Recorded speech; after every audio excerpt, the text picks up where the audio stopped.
Okay, Assalamu alaikum everyone. Bismillahirrahmanirrahim.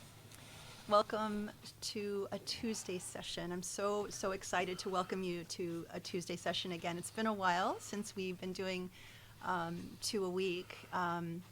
It was interesting because this was our routine all of last year. So we really fell into a really good rhythm. It was pretty intense. And now taking some time away to do 1 session a week and coming now back to two a week is a really interesting dynamic. It's kind of like shifting gears again, which is great. And particularly apropos for today, because today is June 21st. It's the first day of summer, so it's kind of a good day to kick off a new thing. And I have a very special guest in my lap today. Interestingly, this is Henry, as people might have remember, Henry is our mascot. And it's good timing because actually I was going to talk about dogs today. So I was really excited to walk in and be like, oh, Henry. So he just had to, of course, make a guest appearance. But spring, summer is lovely. We've been doing a lot of gardening here.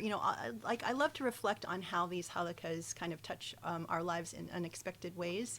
And so it's very interesting because Sharif has been really getting into gardening and reading up on plants, and I was doing a little bit of research on the side myself, and it's fascinating to discover that plants actually love classical music, and they respond very well to classical music. Someone did actually a lot of research, and they flourish when they listen to beautiful music. And then conversely, when they listen to rock music, they die.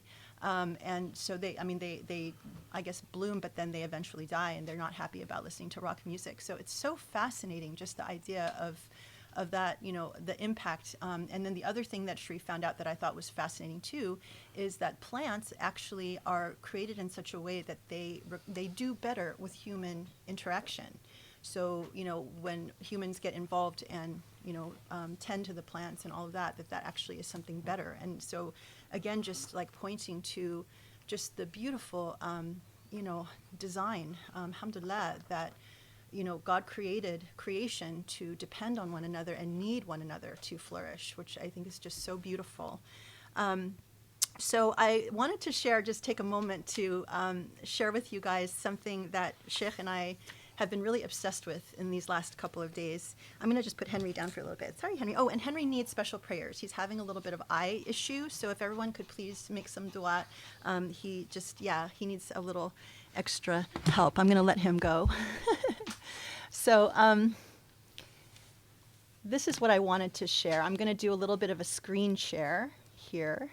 And I discovered, a friend of mine on Facebook sent me these incredible videos of a dog that she was learning to communicate with the dog through buttons. I don't know if anyone has actually seen this, but it's really, really fascinating. And Sheikh and I have been watching these videos and just with our jaw dropped, because it's like someone has spent so much time working with their dog, someone who's very fascinated with the idea of how we communicate with animals, and in this case her dogs, and how she taught her dog from the time that the dog was a puppy, how to communicate what she likes, whether it's go outside or whatever. So I wanted to show you some of these videos because they're incredible.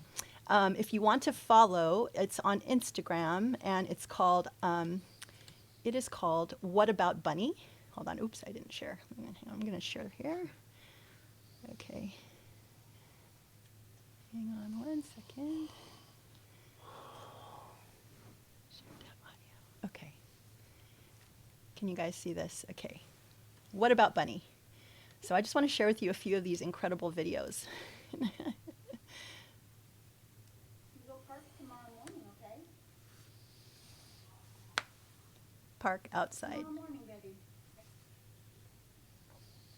Park and beach. That's what when the dog presses on the button, that's what it's saying. Okay.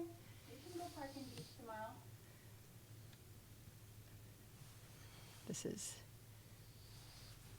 Dad, love you, Dad. And there's his dad.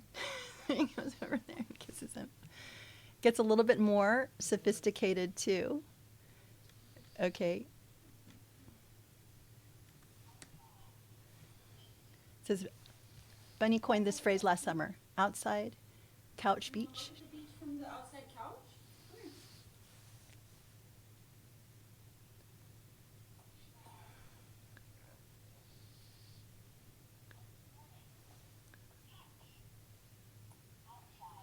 small morning You wanna couch go outside. You wanna go hang out on your outside couch? There he is on the outside, small morning couch. Hi, belly buttons. Okay. This one's very interesting.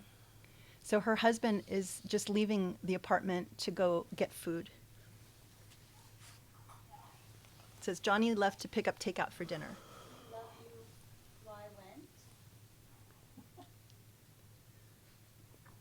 Why Dad went? Dad went to get food. We love Dad.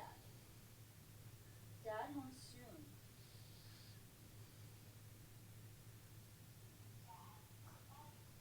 Dad bye, that's right. Dad bye, that's right. Dad home soon. So this just goes on. She's got so many videos, but it's incredible. Oh, there's one more. This is really cute. So he just took a bath. He's mad. No. I'm sorry, baby. Now you what?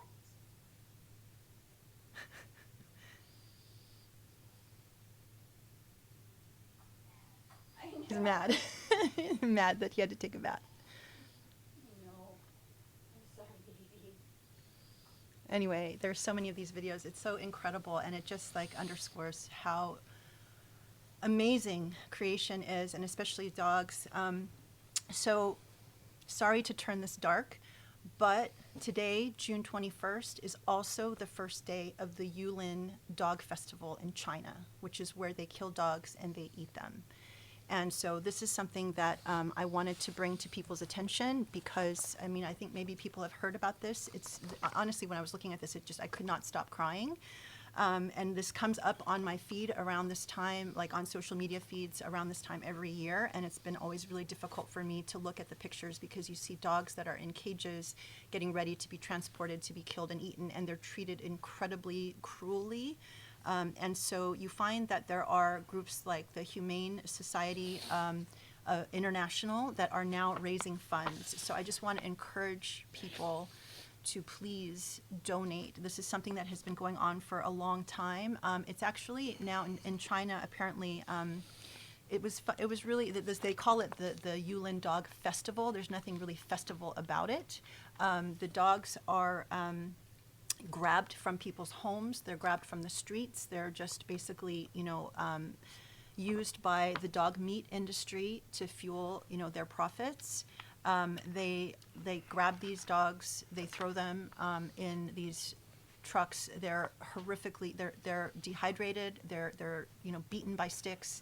They're just jammed in these really small spaces and transported sometimes thousands of miles away to arrive at this place once a year where then the dog meat is consumed, and they're terrified. They see, the dogs themselves see what, like, other dogs in front of them get beaten to death, and so they know what's coming for them. It's a horrific practice, and it's actually not anything, I think, tied culturally necessarily to like China's culture, but it's really just a profit-making industry.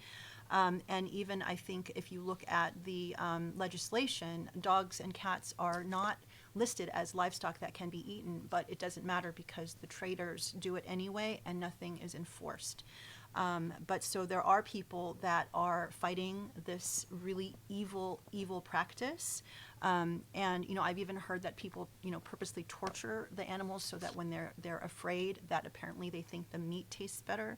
It's so barbaric and obscene. There are just no words for it.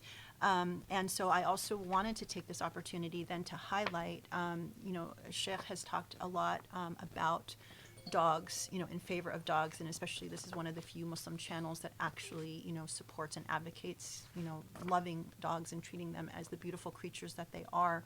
But I wanted to highlight a video that the Sheikh did back in September of 2018. It's called Khalid Abul Fadl on Dogs in the Islamic Tradition and the Dog Meat Trade, because actually there was a group of documentary filmmakers that came to us back then. They were doing a documentary about the dog meat trade in Indonesia, not in China, because, obviously this is a Muslim country, and that they felt probably there was more traction to go back to the tradition and say, well, what does the Islamic tradition actually have to say about dogs, And so this is a really important video to share with, people who have a question about where do dogs stand within the Islamic tradition. But he addresses, the ownership of dogs, the treatment of dogs, kindness to dogs. And obviously this was all in the context of arguing against the dog meat trade. So just to say, when you see like these sorts of horrible pictures and you feel like you just want to scream and cry and, go crazy, it's one thing I guess we really can do from afar is at least donate and support those who are actively fighting the cause on the front lines, and then also educate ourselves. I feel really proud when I can say, I want to point to this video and say, we actually have something really important to contribute to the education about dogs in our Islamic tradition. We as Muslims should not be the ones that are the most scared of dogs or the most fearful or disgusted with dogs. Dogs are the most beautiful creation and examples to humanity for how we can actually be better human beings. So, when you compare and contrast these two examples of like someone who loves and, wants to communicate with this beautiful creature, and then you see on the other end of humanity what is happening with people trying to eat and torture dogs, this is an important part of our world, and it's something that we can make a difference with if you have money to donate, or, you can write or anything. This is part of our education and part of our duty to testify and speak out. So I'm sorry to end on a dark note, but, especially when we're talking about Surah Nur and light and how we bring light into this very dark world, I think it was just, interesting, confluence of things that inspired me to share this. So I'm so looking forward to day 3 of Surah Nur. Day 1 and 2 were absolutely stunning. We, after the fact, continue to think and see and apply just the lessons that we've learned so far, and we have not even finished. So I'm so excited to see what more there is to uncover. Thank you so much, and thank you for being with us. بسم الله الرحمن الرحيم سبحان الله العلي العظيم والحمد لله رب العالمين اللهم صل وسلم وبارك على محمد النبي الأمين المرسل رحمة للعالمين وعلى آله الميامين وعلى أصحابه المختارين وعلى من اتبعوا بإحسان إلى يوم الدين اللهم اشرح لي صدري ويسر لي أمري واحلل عقدة من لساني يفقهوا قولي يا رب العالمين.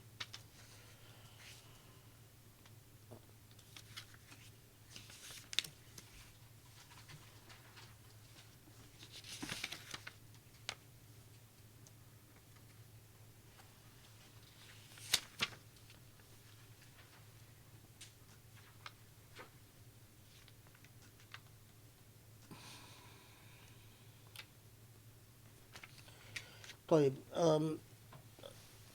we stopped at 27.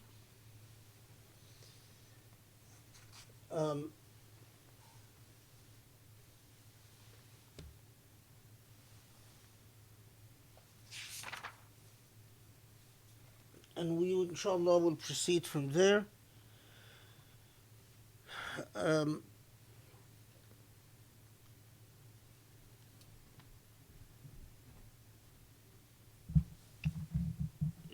I'm not going to say in much of summation, in terms of summing what we've already done, because last halaqah I think I've done quite a bit of that.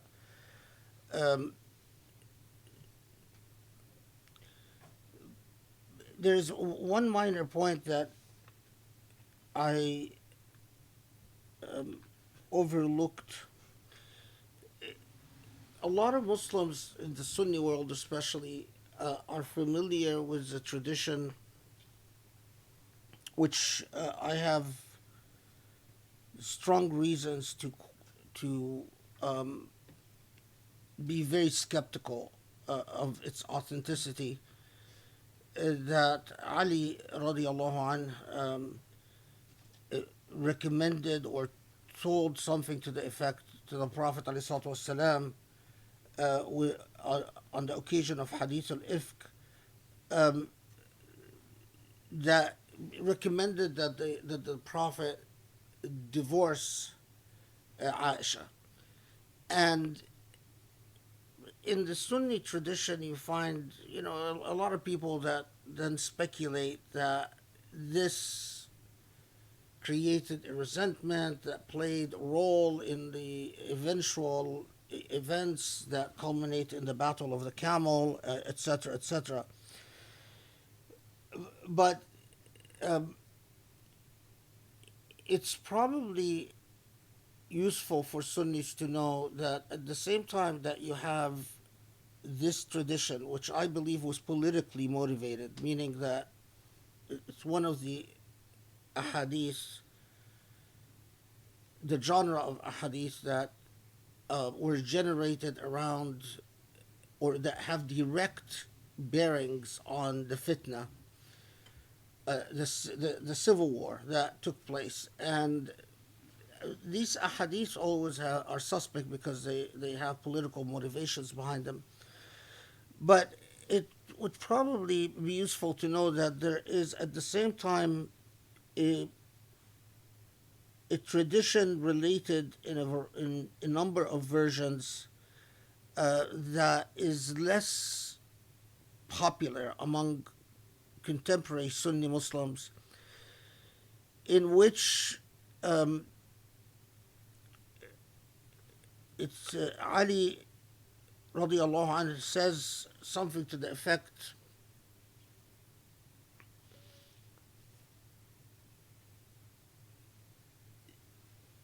when Ali hears the about Hadith al-Ifk,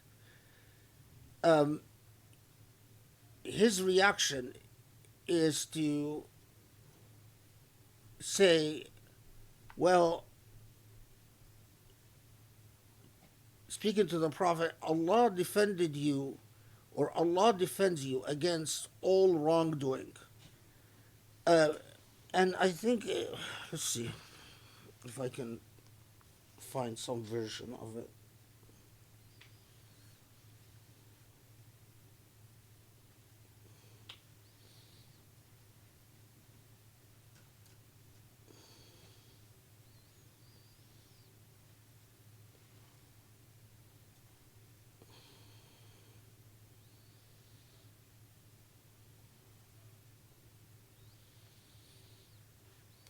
Yeah, so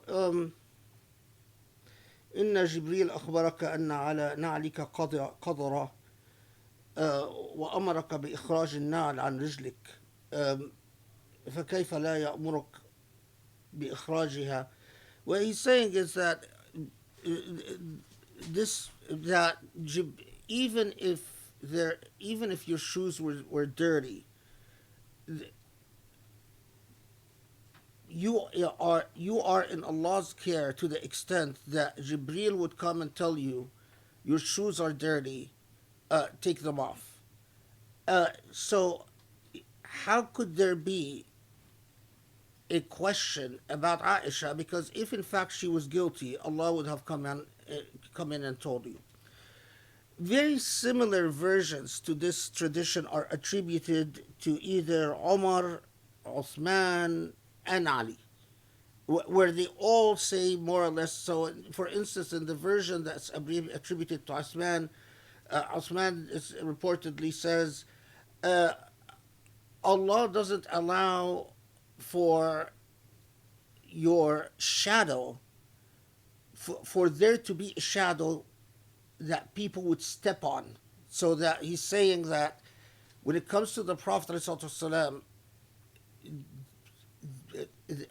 that you will not find a shadow to the Prophet that people would even step on. So if Allah protects you from even the indignity of people stepping on your shadow, so how could it be that Allah wouldn't protect you from the indignity of betrayal by your wife? So this genre of tradition, which I'm not saying that's authentic, I mean, I'm just saying that it's a genre of counter traditions that in which the companions testify immediately upon hearing Hadith al-Ifk that it cannot be so. There is no question that of Aisha's guilt. And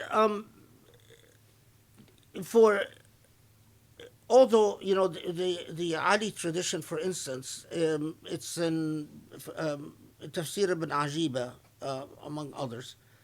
But for the way people retell a tradition in every historical period has its own um, uh, has its own contingency. It has its own factors. I mean, so history is constantly being retold and reinvented, and it takes a great deal of effort to go beyond what has become popularized narratives within a particular historical moment, to sort of get at the root of things.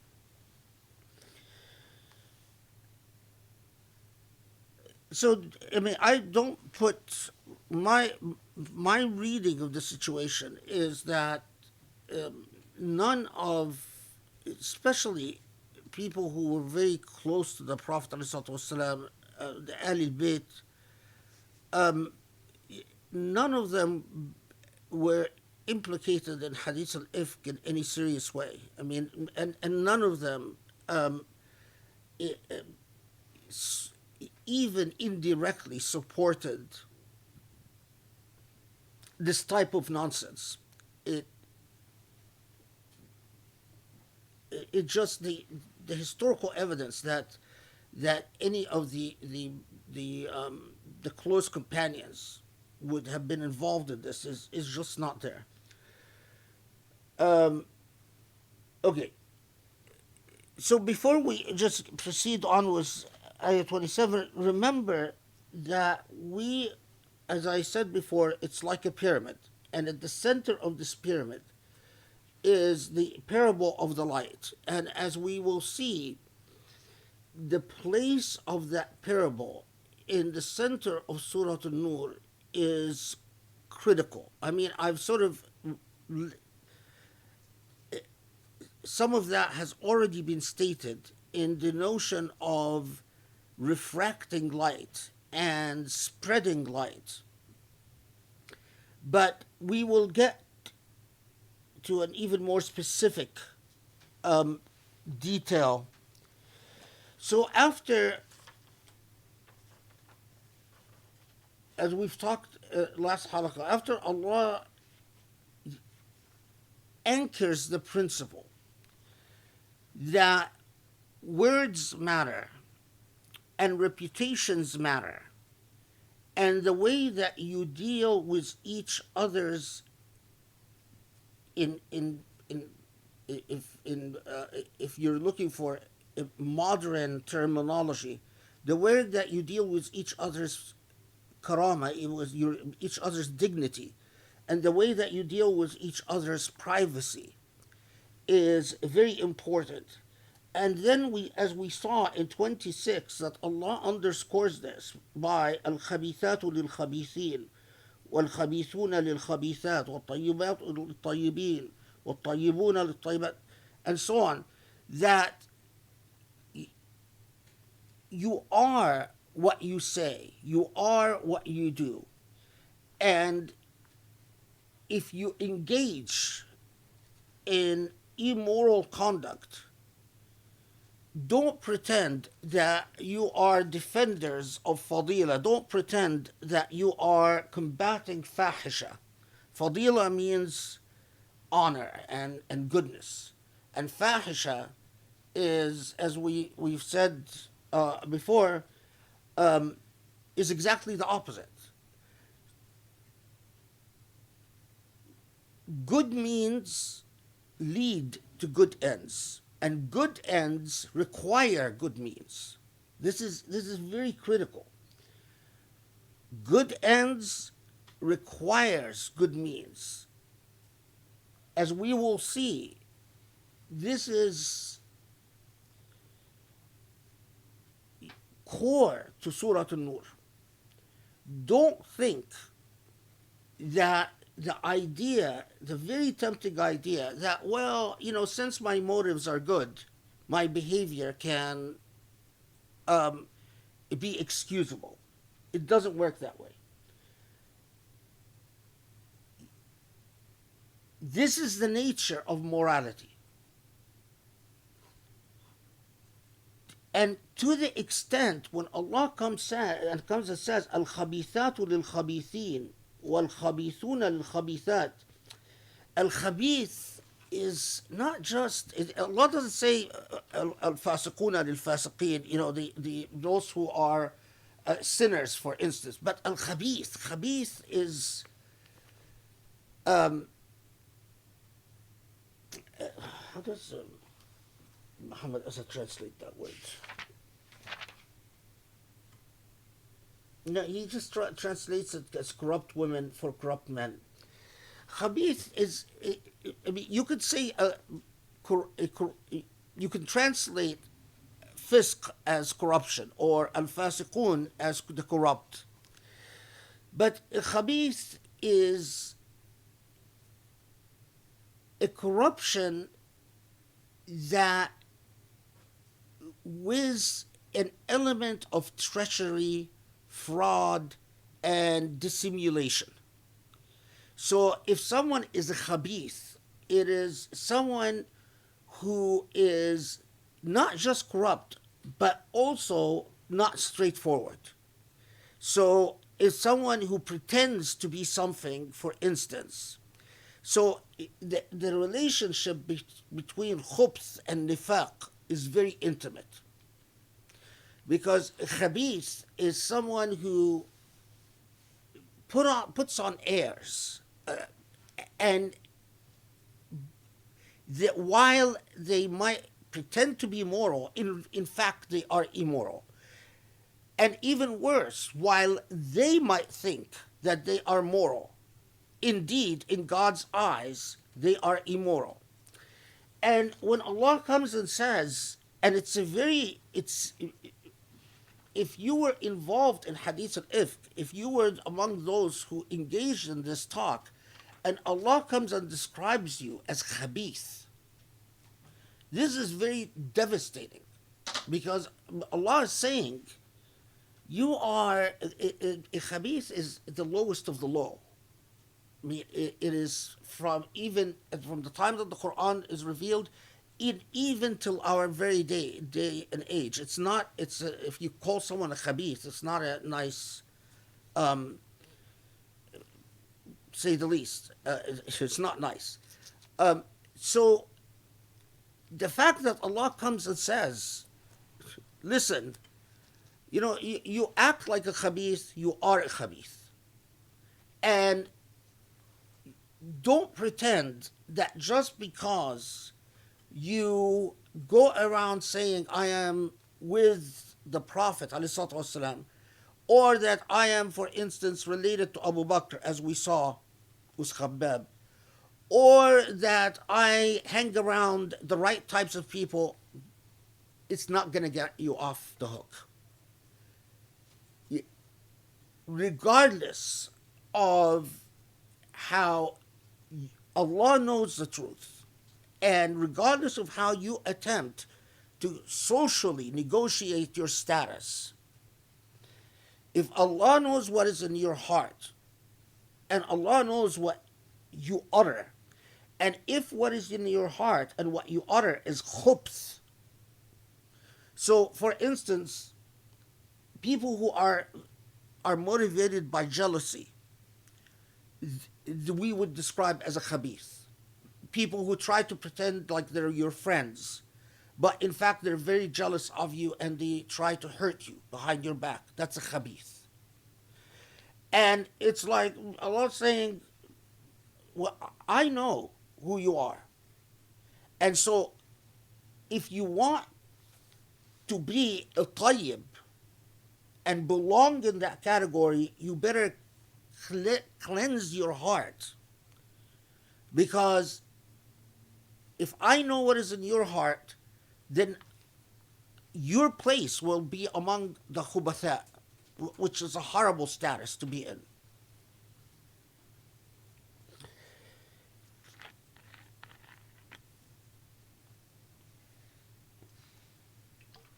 And note, this is underscored with أولئك مبرؤون مما يقولون, that when and unless you say, well,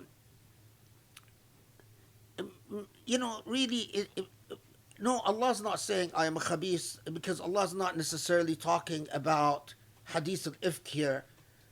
Allah underscores, no, indeed, I am talking about those who got implicated, those who were guilty by being implicated in this shameful episode, and those who did not.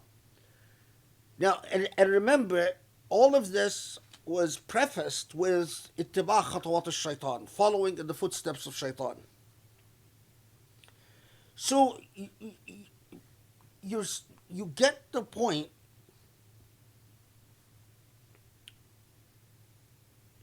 Allah's saying, I take what is in your hearts very seriously, and I take what you say very seriously. And you can't fool me about, all the social posturing that people do, and the positioning and the excuses and the egoism and all of that. Clean ends, clean means, they go together. Now, with that, then, Surah An-Nur takes us to another element in dignity and privacy. By coming in and saying,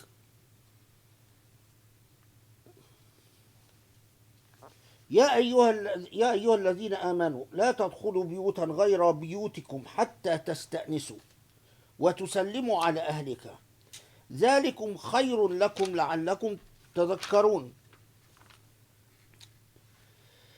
28 فإن لم تجدوا فيها أحدا فلا تدخلوها حتى يؤذن لكم إن قيل لكم ارجعوا فارجعوا هو أزكى لكم والله بما تعملون عليم.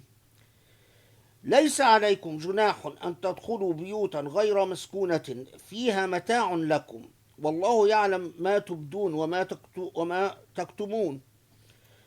Okay, so this is now from 27 to 29.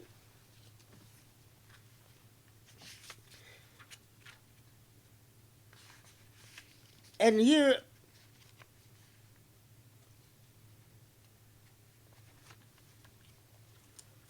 you pause and reflect about what is the moral principle that is being underlined here. The sanctity of space. So Allah emphasized the sanctity of honor, the sanctity of the word. Now, and in this dynamic of means and ends, if I am elevating a society that learns to respect one another's dignity and one another's honor, well, you are not going to get there. You are not going to get to that nur unless you understand the sanctity of space itself. Now, there are a lot of ahadith, again, that, some claimed were occasions for revelations. Others said, no, they were not occasions of revelations, but they're sort of relevant to the revelation. So, for instance, there's a hadith that the Prophet ﷺ had a servant girl called Rauda, and that a man stormed into the home of the Prophet. He wanted to talk to the Prophet, and he just came in, and without seeking permission, just walked in. And that the Prophet ﷺ tells Rauda, go alimihi al-istidhan was-salam, that he tells Rauda, go talk to this man and tell him to have manners, to tell him to say, to ask permission before just barging in, and to say salam. Um, uh, there are other traditions that are sort of interesting. This one about Ibn Abbas, that Ibn Abbas was so um, shy and so modest that when he would want to ask something of uh, um, it doesn't tell us other than أن يأتي الصحابة, that he would go to one of the Sahaba and would have a question. He would go to the home and he wouldn't knock. He wouldn't or say or seek permission to enter. He would just sit at the front door and wait. And that then it's reported different. There's versions that say Abu Bakr, others that say Omar, others that say Ali. Anyway, whatever the version is, that the Sahabi would eventually come out the house and say, "How long have you been waiting there?" And he says, whatever, long time. And you'd say, "لو أخبرتني بمكانك," if you would have just told me you're here instead of just waiting. And so, you have other versions that either address those who barge in or address those who are extremely shy and won't even ask for permission.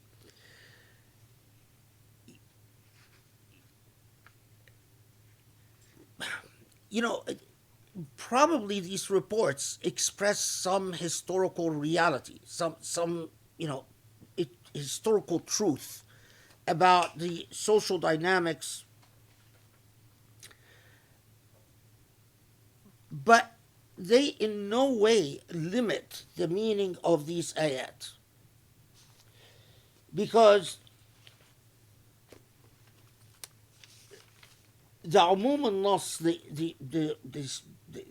clear statements of this revelation is that don't enter a home without giving appropriate notice. And then Allah doesn't stop there, but emphasizes that if there is no one there, don't go in. So if in fact you are told, you are not given permission to enter, that قِيلَ لَكُمْ رِجِعُوا, if you are basically turned away, you don't have permission to go in. Now, just 27 and 28, what is being articulated here? It's a right to privacy. I mean, the issue is not a technicality. This is a principle that the sanctity of the home, and elsewhere where Allah repeatedly tells us, لا تجسسوا, you cannot spy. And as we will see, homes back then didn't necessarily have doors. It later on, and we'll talk about this more specifically, or it would have just one door at the front, but the rooms wouldn't have doors, but would have some type of partition, some type of curtain. This is due to poverty. I mean, and even if you go to rural areas and in a lot of countries where you still find that reality that homes could be built where a room doesn't necessarily have a door but has some type of partition even till today. Um, but nevertheless, coming to this society, which you could think to yourself of all the things that this society has to deal with, is it really core that you teach society the right to privacy? And clearly the answer from Allah subhanahu wa ta'ala is yes. And reflect upon that, because we find, especially, there's often people who think that they can build civilizations, or they can build a nation, or they can build without a foundation of rights. Rights are core to justice. Without rights, you have no justice. Justice is a balance between duties and rights. So when you think you can build a society, a nation, upon strength of armies, or the brilliance of a charismatic ruler, but if you understand the Quran, even with the Prophet there, it doesn't. Allah comes and says, no, learn to respect each other. Learn to honor one another. Because if you don't know how to honor one another, you will not emanate light. It is, unfortunately, this had not been proper or adequately developed in Islamic norms. I mean, it's quite unfortunate that although the Quran clearly comes in and has a hard and fast rule that the presumption in favor of the right to privacy and the sanctity of the home. Now, 29, which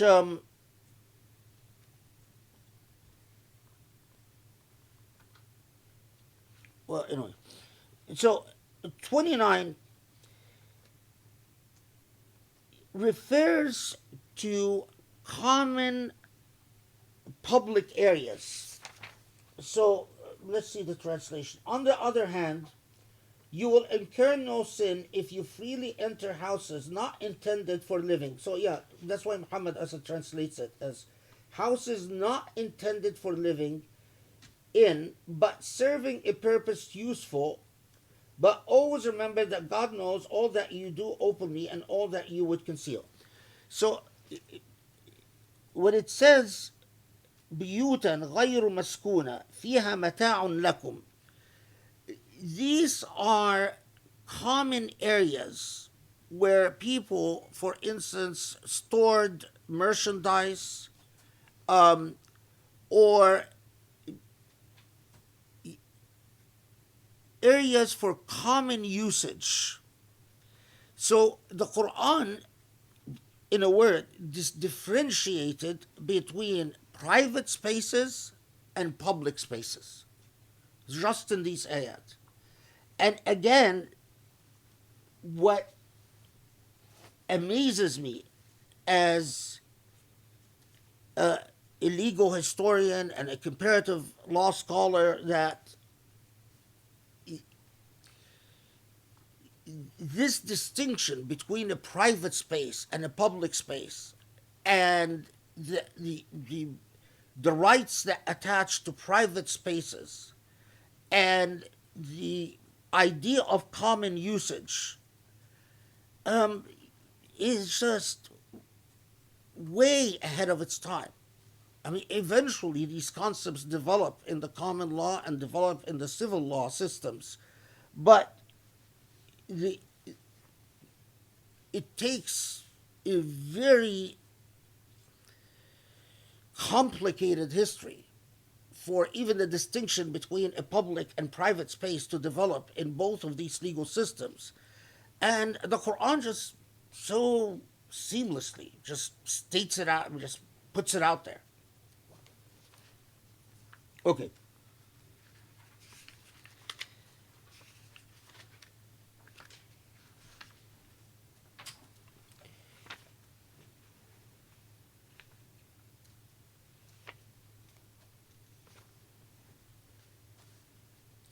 Then, core to this idea of privacy and dignity is غض البصر. This is 30. قل للمؤمنين يغضوا من أبصارهم ويحفظوا فروجهم ذلك أزكى لهم إن الله خبير بما يصنعون. So tell the believing men to lower their gaze and to be mindful of their chastity. This will be most conducive to their purity. And verily God is aware of all that they do. كل المؤمنين here, I think, Muhammad as it translates it, believing men, I think it covers both men and women. And there is a hadith, the Prophet ﷺ is asked about 30, and there's a hadith that I think nicely puts this in proper position, where the Prophet ﷺ says, أعطوا الطريق حقه وحق الطريق غض البصر وكف الأذى ورد السلام والأمر بالمعروف والنهي عن المنكر. So, أعطوا الطريق حقه. Any public space, in the same way that private spaces have their right, and private spaces, the right of private spaces is privacy. That this is the space of the person who's there, and no one has a right to intrude upon the space. But when it comes to common spaces or public spaces have their dues as well. And the dues of public spaces, as this hadith explains, غض البصر, that you lower your gaze. Meaning, just because people are in public spaces, they are not free game, or that does not give anyone the right for people in public spaces to become targets of undue attention.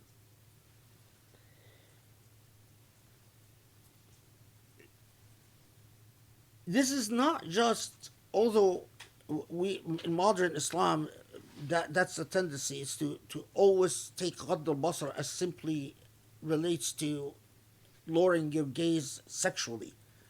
But it is not just that. It is that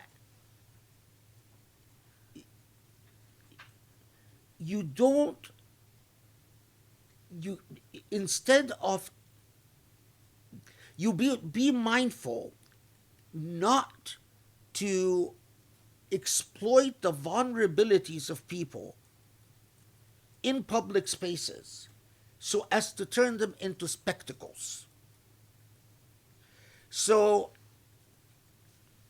Ghadd al-Basar is not just that you don't, it's not just staring at someone sexually. But, so for instance, if someone is is in the street, and even and this is and they husband and wife, and let's say they're in the public road and they start arguing and they're losing their temper. The moral thing to do is to actually not exploit the situation to turn it into a spectacle and to watch and listen, but to, in fact, have empathy by, you know that they're going to be later on embarrassed about this, and to help them not be embarrassed by moving along. That you treat public spaces in such a way that you preserve the dignity of human beings regardless of the circumstance. So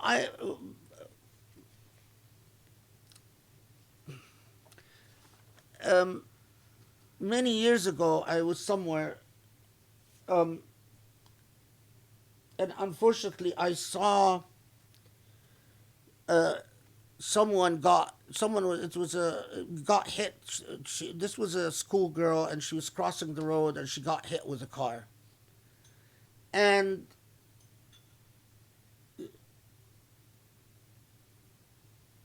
Islamically, she was dead on the spot. Islamically, you rush and you cover, because she got very exposed. Her clothes, you rush and you cover this person to cover her aura, even as a corpse. This is something that we were taught from, and I noticed some guy who went up to the body, and most of her clothes just like flew up, and he lifted what we had put to cover the body. The ambulance had not arrived, the police had not arrived, and he took out his phone, and it was clear he wanted to film her nakedness, the corpse. And this relates to the rest of the hadith. كف الأذى والأمر بالمعروف والنهي عن المنكر. To not harm people in public spaces, and to, in fact, enforce what is good, and to act to prohibit what's evil. So when I saw this, I grabbed the phone from his hand, and frankly, I mean, I grabbed it and I threw it on the ground, stepped on it. Yes, you could say it's not, you could turn away and make it not. And I knew what he was doing. He wanted to film it so he can post it, because it's, this is what people do these days. But I felt justified in, Allahu Alam, I mean, I felt justified in grabbing the phone, and no, I wasn't going to allow him to keep an image of, this poor girl, schoolgirl, has a family, has an honor, has a dignity. And anyway, you get what I'm saying. So غض البصر, كف الأذى, ورد السلام, that you lower your gaze. كف الأذى, you don't harm other people.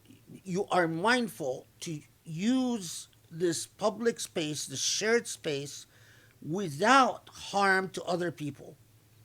رد السلام, and that you properly return greetings. That you spread salam. And al-amr bil-ma'ruf wal-nahy 'anil munkar. I mean, a remarkable set of moral precepts about public spaces from the Prophet ﷺ. All in response, قُلْ لِلْمُؤْمِنِينَ يَغُضُّوا مِنْ أَبْصَارِهِم, this is 30, right? وَيَحْفَظُوا فُرُوجَهُم. Tell believers that part of this nur in society, part of what society needs, is that you treat each other with the type of empathy and humility and modesty. If you treat each other's, and here take things to their natural conclusions. If you treat each other in public spaces as commodities, when we look at another as a sexual target, for instance, we are commodifying and objectifying the other. By commodifying and objectifying, you are forgetting the humanity that is in the other. And the humanity that is in the other is the source of the right to privacy and dignity. So, this is, how do I just say, this is a whole moral attitude towards public spaces. I am dealing with fellow human beings who have as much of a right to be in this public space as I do. And in order to deal with fellow human beings in an Islamic way, I have to honor their humanity. I cannot look at them as simple numbers or simple commodities or objectify them in some fashion.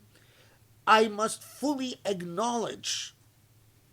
So that is why it is extremely un-Islamic to be opportunistic. So, it is, if you are, let's say, in a space and the wind blows and someone's clothes becomes, are lifted, you turn away, because if you don't honor the public space,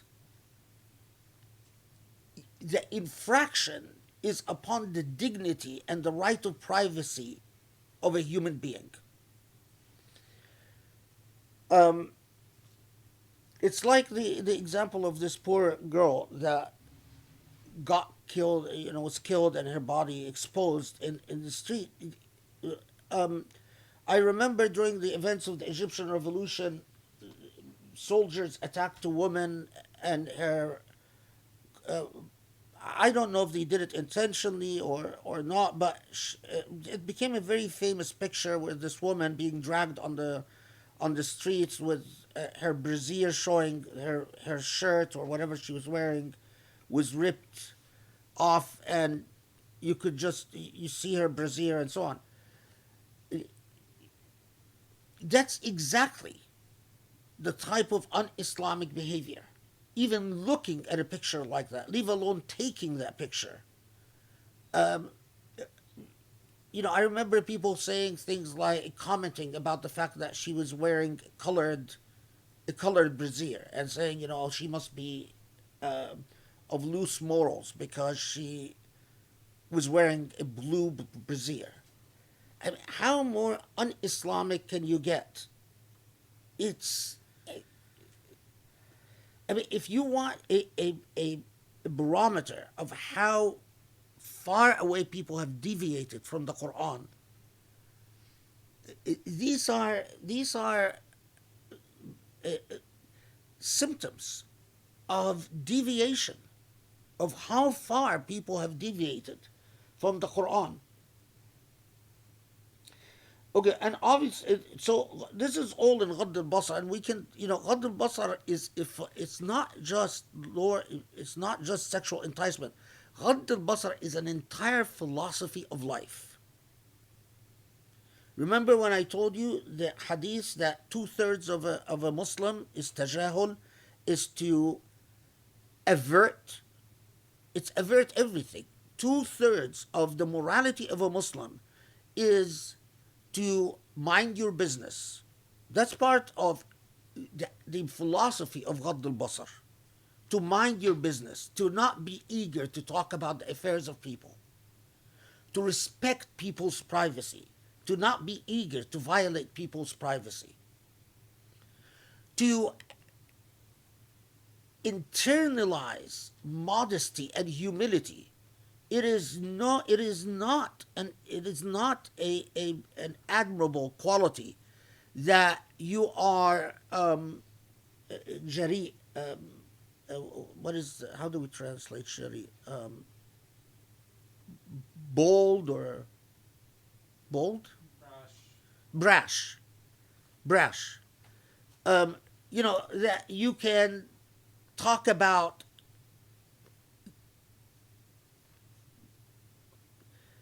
the quality of modesty and humility, and you internalize it out of respect for others. So it is not modesty and humility if you don't talk about other people, but you have disdain for other people.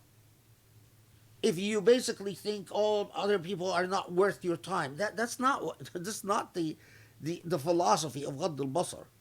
Ghadd al-Basar is because you truly understand the rights of other people, the right to privacy, the right to be, if they experience moments of vulnerabilities, that does not entitle you then to exploit these vulnerabilities. So among the these are from old days, right? What we were taught is, when the school kids and the secular schools, they would say, when a woman would be going around in the streets of Cairo dressed provocatively, well, she's displaying herself. So, but what we were taught is that also whatever she's experienced that has allowed her to think that this doesn't cheapen her, it is our obligation to preserve her honor, to respect her dignity by not looking at her, even when she puts herself on display. So, and of course, I remember, of course, in Egypt, like the you hear things like Salafi, because most of us would walk around in jalabiyas, and we had like these the facial hair that would pass for a beard when you're very young. And if you happen to live in one of our shuyukh lived in, forgot the name of the street. Anyway, it's a street that just full of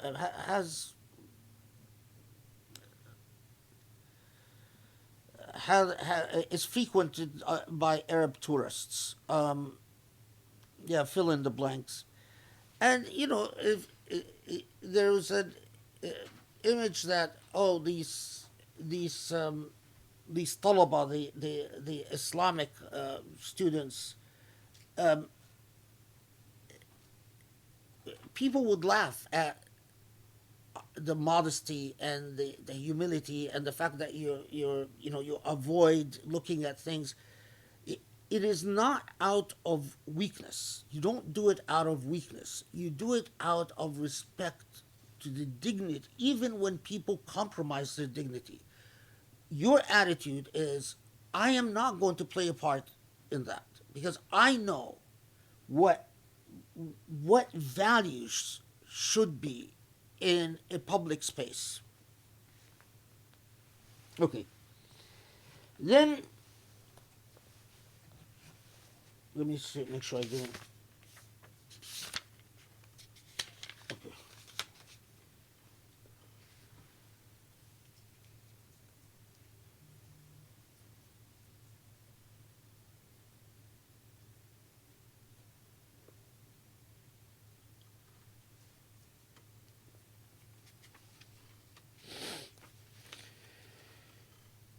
Okay, so then we come to 30.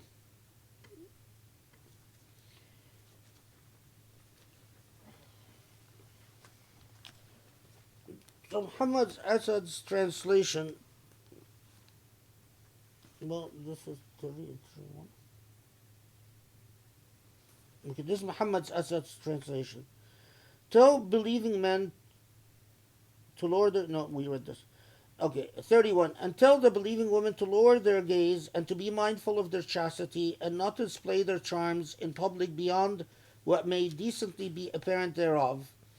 And hence let them draw their head coverings over their bosoms, and let them not display more of their charms to any but their husbands or their fathers, or their husbands' fathers, or their sons, or their husbands' sons, or their brothers, or their brothers' sons, or their sisters' sons, or their womenfolk, or those whom they rightfully possess, or such male attendants are that as are beyond all sexual desire. We'll talk about that. أولي الإربة من الرجال, or children that are yet unaware of women's nakedness, and let them not swing their legs in walking so as to draw attention to their hidden charms. And always, O you believers, all of you turn unto God in repentance so that you may attain a happy state. So that's Muhammad's Asad's translation. قل للمؤمنات يغضضن من أبصارهن ويحفظن فروجهن ولا يبدين زينتهن إلا ما ظهر منها وليضربن بخمرهن على جيوبهن ولا يبدين زينتهن إلا لبعولتهن, and so on until we get to أو ما ملكت أيمانهن أو التابعين غير أولي الإربة من الرجال أو الطفل الذي لم يظهروا على عورات النساء ولا يضربن بأرجلهن ليعلم ما يخفين من زينتهن وتوبوا إلى الله جميعا أيها المؤمنون لعلكم تفلحون.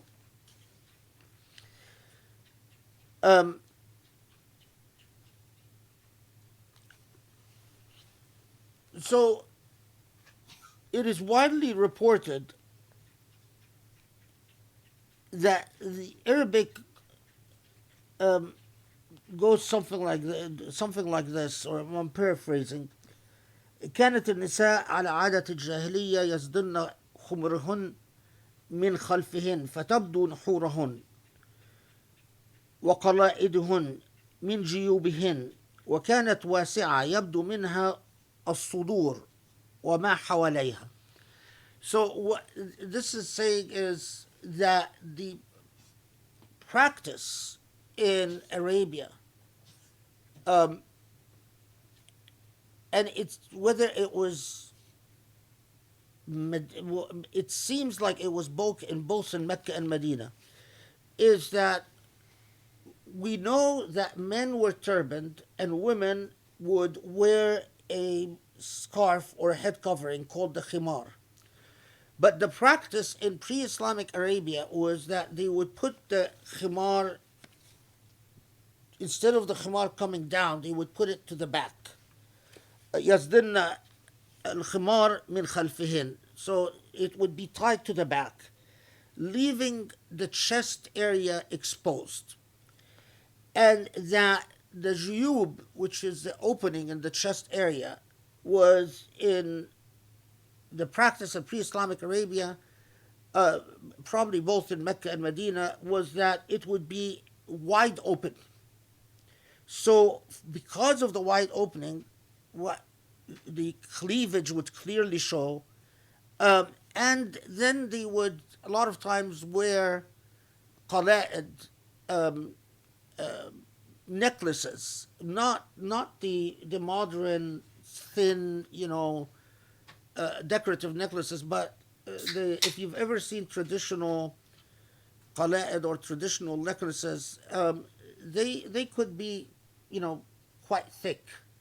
They're quite decorative, and they would come now, but still the chest area would be quite exposed.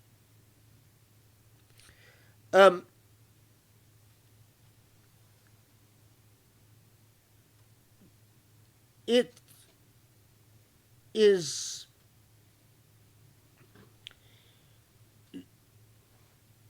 and this revelation which comes and says that cover this chest area. Instead of the khimar being tied to the back, the khimar then is tied to the front to cover the chest area. Um,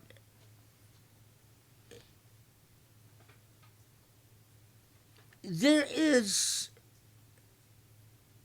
quite a bit of traditions that revolve around this revelation. So there's a hadith, Asma bin Zayd,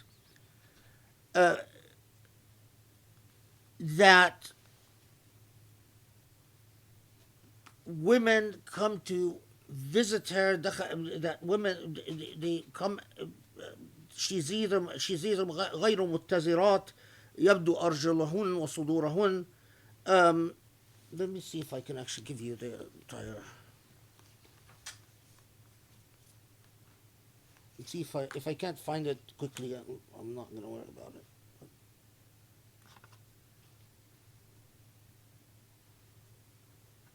Uh-oh.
It's not.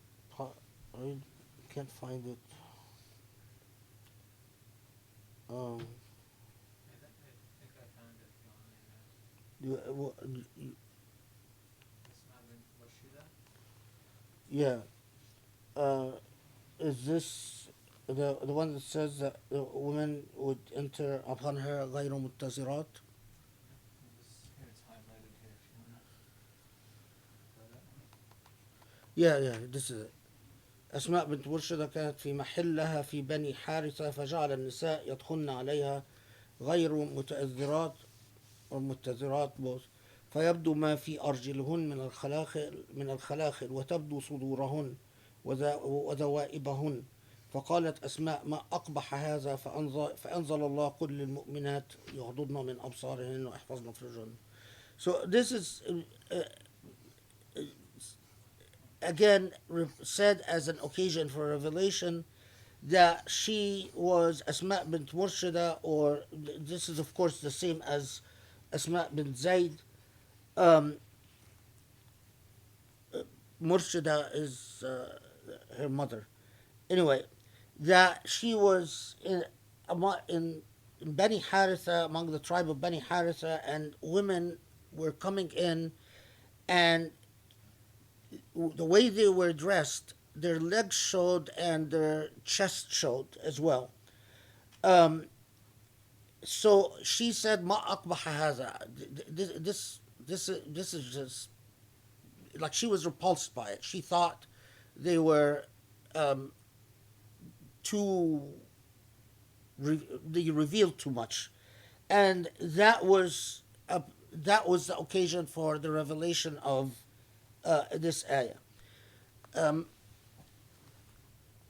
you get, of course, many other reports, um, among them that this ayah was revealed because of Asma bint Abu Bakr. This is the famous tradition where the Prophet ﷺ sees Asma, and she is wearing something that is revealing, and he tells her when a woman reaches age, becomes of age, nothing should show of her except her hands and her face. This tradition, however, most scholars question its authenticity because it was reported by Khalid bin Darik, and Khalid bin Darik never met Aisha. So there's a missing link. The Khalid bin Darik could not have heard it from Aisha because they've never crossed paths.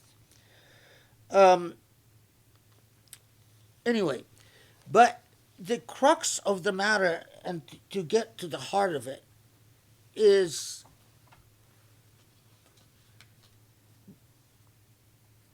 most classical sources understood this to require both a khimar, a head cover, and a head cover that, at least in Surah An-Nur, that covers the chest area, so that the khimar, instead of being tied in the back, it would come to the front and be tied in the front. And that also, as we will see, it says something about covering the legs. Well, let's get to it. So, and furthermore, that the practice, pre-Islamic practice, of women wearing necklaces that they were like jangles. They would make noises as women walk. So they would bring attention, and it wasn't high-class women that would wear that. It was women that would, as reports say, that the women who wear ankles that sort of jingled and make distinct noise were women in prostitution, because they would bring attention to their legs, and they would wear things that have a slit so that you can see the leg, and this was a way of advertising her availability. And that وَلَا يَضْرِبْنَ بِأَرْجُلِهِنْ لِيُعْلَمَ مَا يُخْفِينَ مِنْ زِينَتِهِنْ is a prohibition of that. Say, don't bring attention to your legs.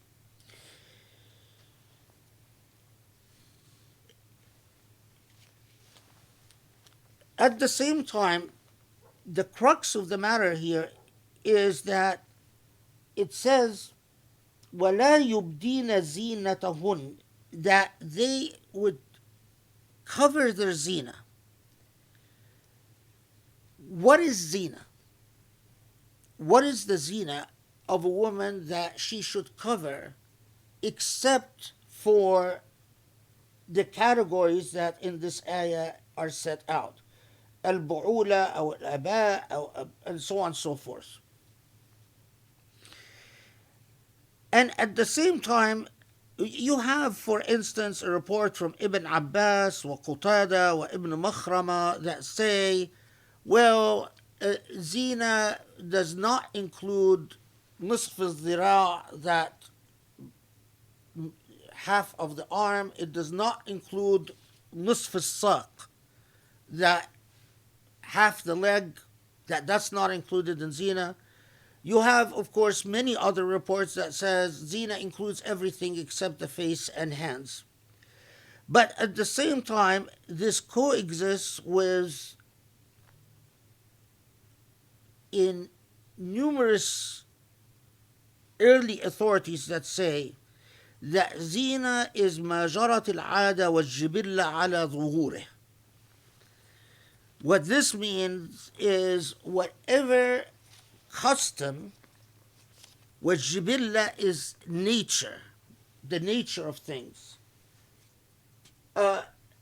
says is part of Zina.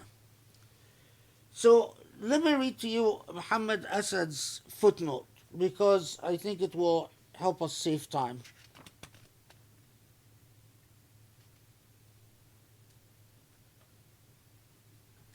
Yeah. So he says, yeah. My interpolation, this is footnote 37. My interpolation of the word decently reflects the interpretation of the phrase إِلَّا مَا ظَهَرَ مِنْهَا by several of the earliest Islamic scholars and particularly by Al-Qifal, quoted by Razi, as that which a human being may openly show in accordance with prevailing custom, al-'ada al-jariyah. Although the traditional exponents of Islamic law have for centuries been inclined to restrict the definition of what may decently be apparent to a woman's face, hands, and feet, and sometimes even less than that, as I said, some of them said half the leg or half the arm, he continues, we may safely assume that the meaning of إِلَّا مَا ظَهَرَ مِنْهَا is much wider, and that the deliberate vagueness of this phrase is meant to allow for all the time-bound changes that are necessary for man's moral and social growth. The pivotal cause in the above injunction is the demand addressed in identical terms to men as well as to women to lower their gaze and be mindful of their chastity. And this determines the extent of what at any given time may legitimately, in consonance with Quranic principles of social morality, be considered decent or indecent in a person's outward appearance. I'll go on. Footnote 38 is probably also helpful. The noun khimar, of which khumur is the plural, denotes the head covering customarily used by Arabian women before and after the advent of Islam. According to most of the classical commentators, it was worn in pre-Islamic times more or less as an ornament and was let down loosely over the wearer's back. And since, in accordance with the fashion prevalent at the time, the upper part of a woman's tunic had a wide opening in the front, her breasts were left bare. Hence the injunction to cover the bosom by means of a khimar, a term so familiar to the contemporaries of the Prophet, does not necessarily relate to the use of a khimar as such, but is rather meant to make it clear that a woman's breasts are not included in the concept of what might be decently be apparent of her body, and should not therefore be displayed. So what Muhammad Asad is saying, and what I tend to agree with, is that word zina, what may appear of a woman, is very much like the concept of modesty, and we'll talk about tabarruj in a second, like the concept of modesty, is bound by custom, practice, habit. The pivotal point is modesty. Is it mandatory that a woman covers her hair? In my opinion, and God knows best, note that the mention is bring the khimar to cover your chest. But there is no normative statement that you must indeed wear the khimar. That's, in my opinion, and Allahu A'lam.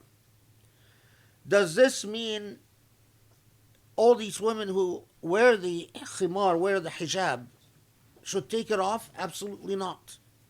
Because if they sincerely believe that this is what Allah wants from them, then that's what absolutely they should do.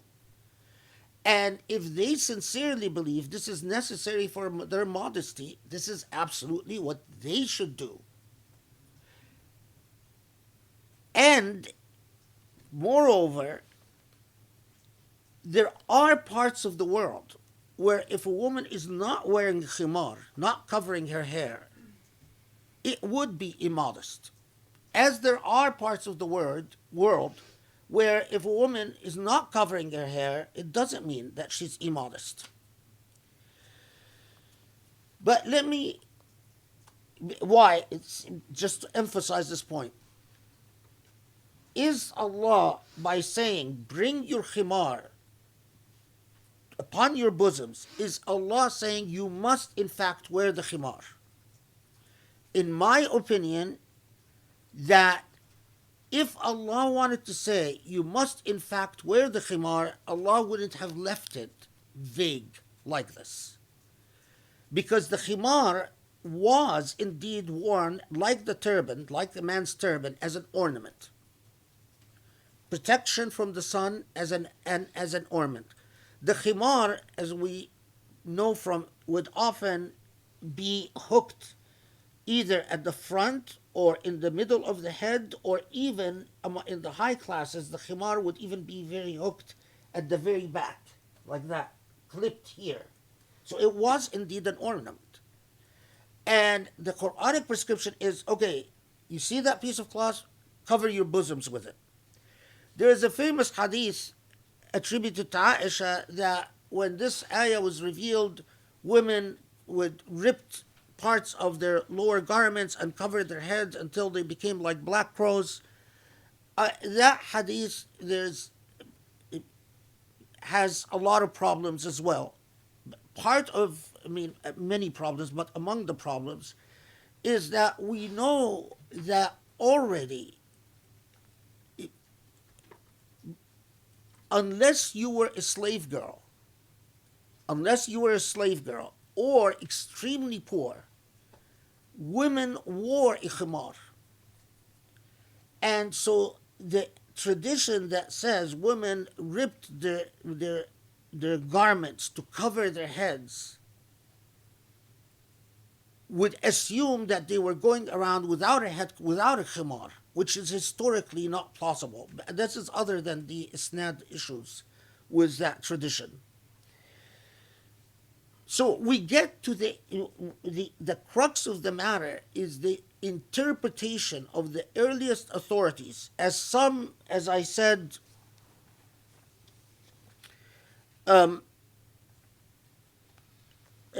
as some like Qatada, Ibn Makhrama, and so on, and Ibn Abbas, who said that it's half the leg and half the arm. Most other authorities said it's the Zina that must be covered as in the entire body except for the hands and the face. But and this is again, in my opinion, and Allahu Alam, is that as I researched this, I found that it was all made pivotal, or the crux of the matter is majarat al-'ada alayh. Now, this takes us to the issue of zina itself. In my opinion, a woman could cover her hair and cover her entire body except for the hands and the face, and still violate the zina rule. The crux of the matter is what was referred to as tabarruj. At-tabarruj, let's see if I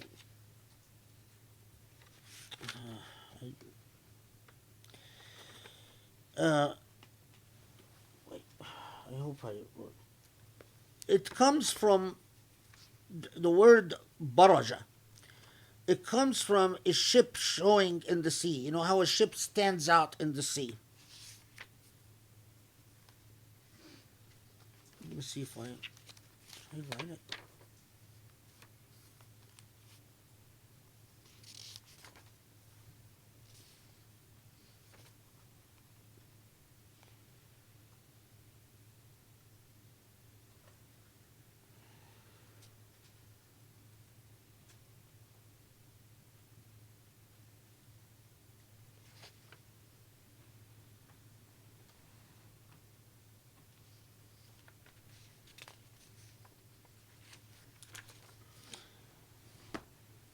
Okay, I didn't write it, but so I can't quote it. But Remember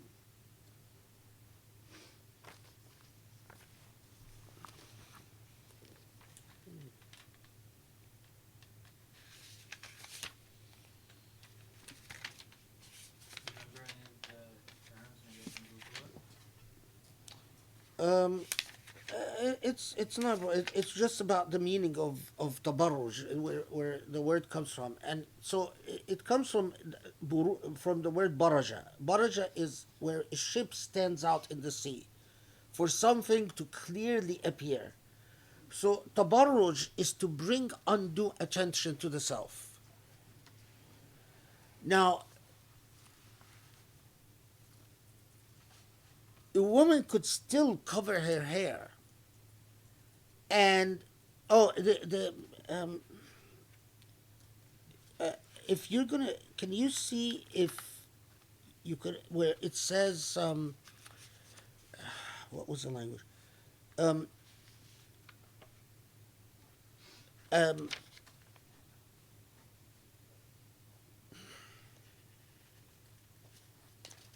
None of the languages is coming to me. Subhanallah, astaghfirullah, auzu billahi minash shaitanir rajeem. Um, so what I'm trying to say is that, and the reason tabarruj came up is that if you are bringing, or if you are attracting undue attention, even to the face, that is tabarruj. So if you wear the hijab,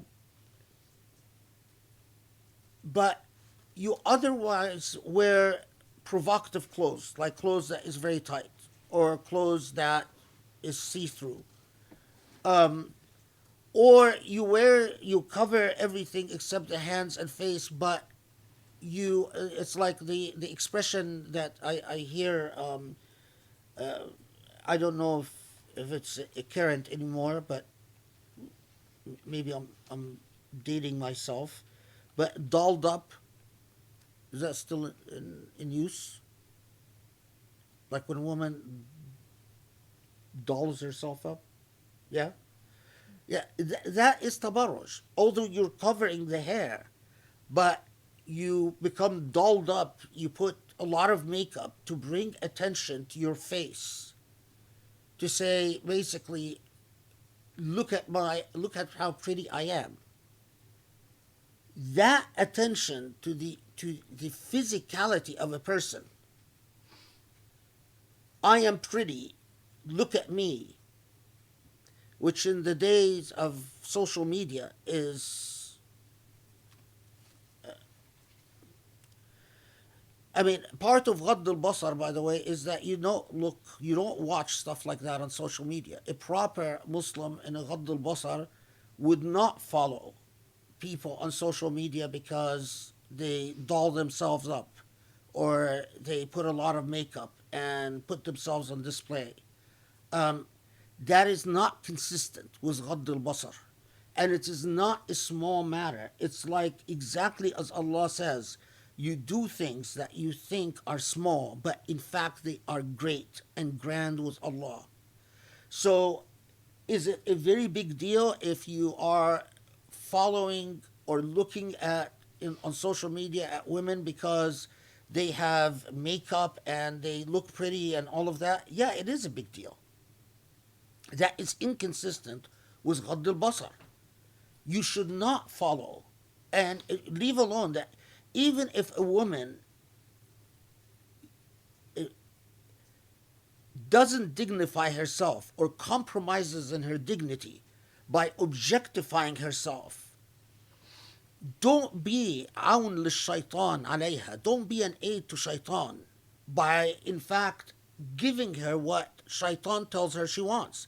And that's views and followers. And it is your job as a Muslim, man or woman, to say, Yahdik Allah, may Allah guide you. But I'm not going to support this behavior. Why am I saying all of this? because the nur that Surah An-Nur is talking about here is true modesty, substantive modesty. Yes, Allah sets the parameters that it will never be the case that showing cleavage is part of being modest. Why? Because Allah specifically said, cover the jayb, don't show cleavage. So no woman can come and say, well, showing cleavage is part of modesty.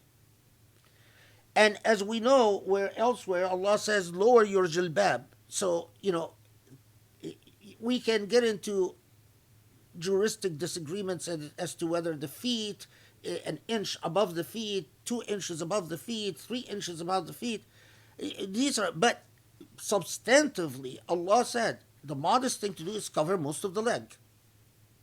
So, the chest and the leg. Now, other than that, it is custom, social standards, and substantive modesty. So when I see people who consider themselves good Muslims, or people who are happy that a woman is muhajjaba, or a woman that actually wears a hijab, because I've seen that, like a woman that wears a hijab, but then she's on social media, has thousands of followers. Why? Because she dolls herself up and attracts physical attention. What is Islamic in that? Social media is public space. That is the public space. Are you helping shaitan in a public space, or are you obstructing shaitan? Every time you go, it is exactly like every time you walk in a street, Allah is observing you. Who you say salam, whether you say salam, whether you repeat salam, whether you do ghadd al-basar, whether you hurt someone. To our public space today is the what do you call it? The net? Net? That's public space. So every time you go there and you hurt someone, what did the Prophet ﷺ say? That you do not commit adha. You don't hurt someone. So every time you go on social media and you curse someone, you slander someone, you backbite about someone, that is a huge haram. That's fahisha. That is fahisha, people. Fahisha. You are committing exactly what Surah An-Nur tells you not to do. Every time you go and you start surfing and watching things you shouldn't watch, and I'm not even talking about something as extreme as pornography. I am talking about supporting anything that shaitan would be happy about. لا تكن عونا للشيطان. Don't be a support to shaitan. And when a young girl finds that she's getting attention because of her makeup, and she's getting attention because of her physical appearance instead of her intelligence and good moral character and the soundness of her opinions, you are being awn to shaitan. You are helping shaitan. You are assisting shaitan in corrupting the soul of this person, in objectifying this person, in telling this person, commercialize your dignity and your privacy. Which although instead of telling her, your body is not yours, and your looks are not yours, and it is not, you are simply entrusted with these things. You are telling her, go ahead, turn yourself into a commodity. and we will applaud you by, following you, by giving you thumbs up, by doing whatever people do. In the same way, but at the same time, you can't go on the net and curse her or hurt her or malign her, because that is eza. Look at how Allah teaches you to flood your space with light.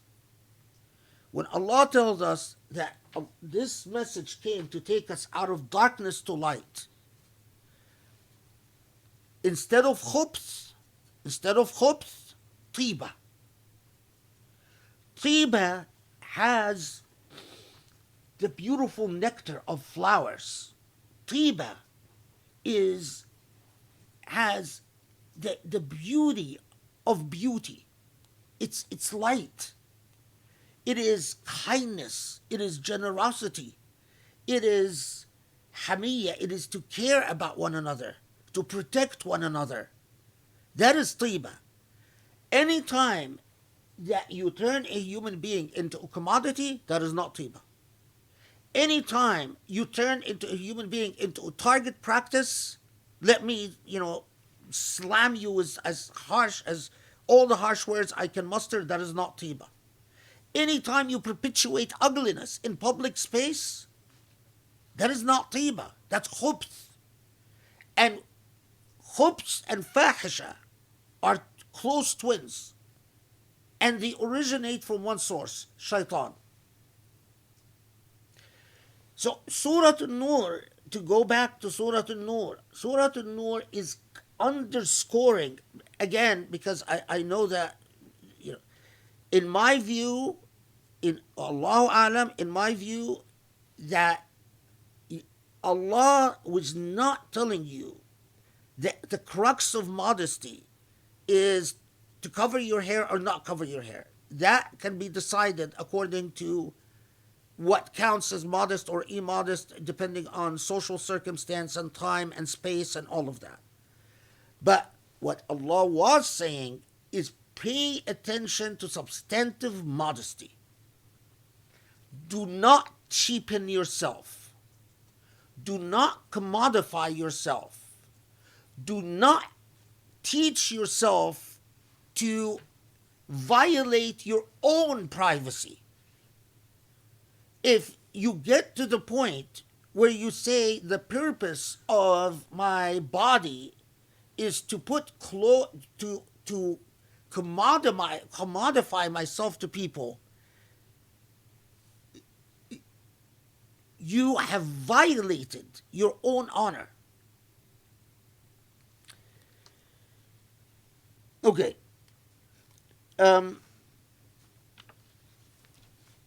There is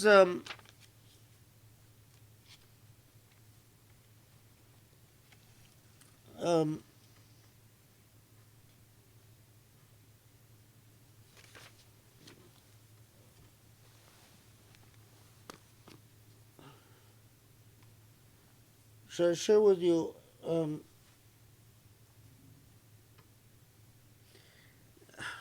okay, because I don't want to be accused of now I'm obsessed about my going to. Okay, so I'll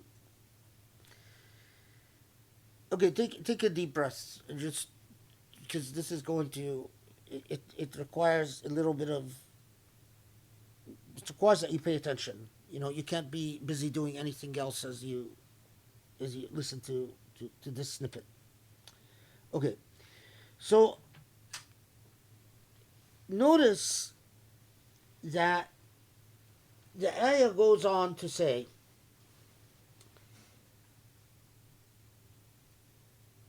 that don't show your zina with exceptions, right? And the zina that you can in fact appear with your zina. In other words, you don't have to be so worried about if if let's say Zina is to doll yourself up, to put a lot, so that is permissible with bu'ula or aba or your husbands or the fathers of your husbands or your children or the children of your husband, or your brothers or the children of your brothers or your sisters or the children of your sisters. Okay, until we get to أو ما ملكت أيمانهن, or those that your right hands possess. And in traditional jurisprudence, they'll tell you, well, what your right hands possess are slave boys or slave men. That, and in this context, there's a hadith from Anas. Anas reports that the Prophet ﷺ brought a slave boy. He gifted a slave boy to Fatima radiallahu anha, and that when the slave boy means he was a teen, and that when he came in, that Fatima covered her hair, and then that the Prophet ﷺ said to her, "Laysa alayki ba's," that you don't worry about covering your hair because that's your slave boy.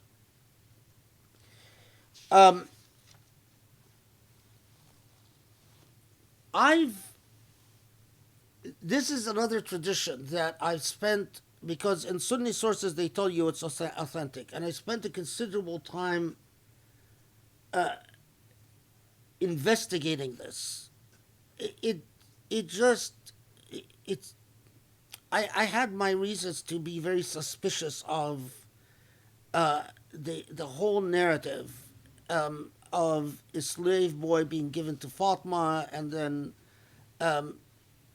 and because then we knew, for instance, that Aisha did have a servant that she set free upon her death. And one of the issues in this narrative with Aisha is that this servant is supposed to have, according to some versions of the tradition, is supposed to have kafanaha, that he actually helped prepare her for burial.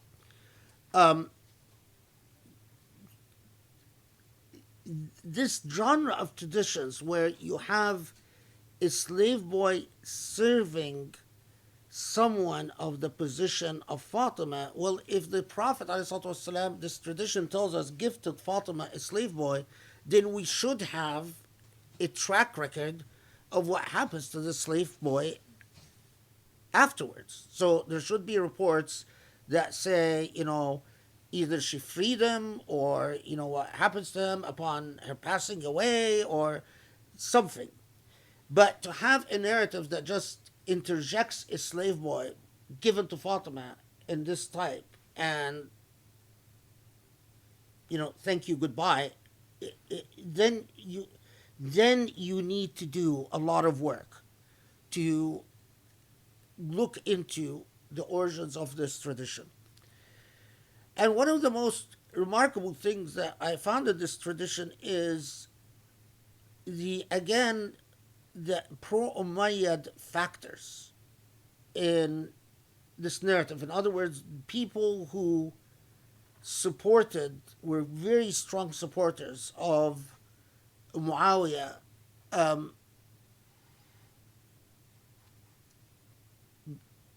sided with Muawiyah. So why would they narrate something like this about Fatima?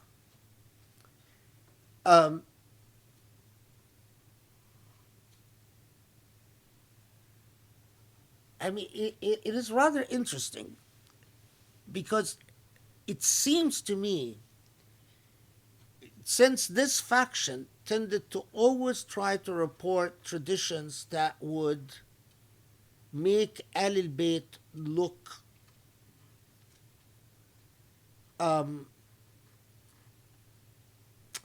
take down or compromise the reverence of Ahlul Bayt. Let's put it that way.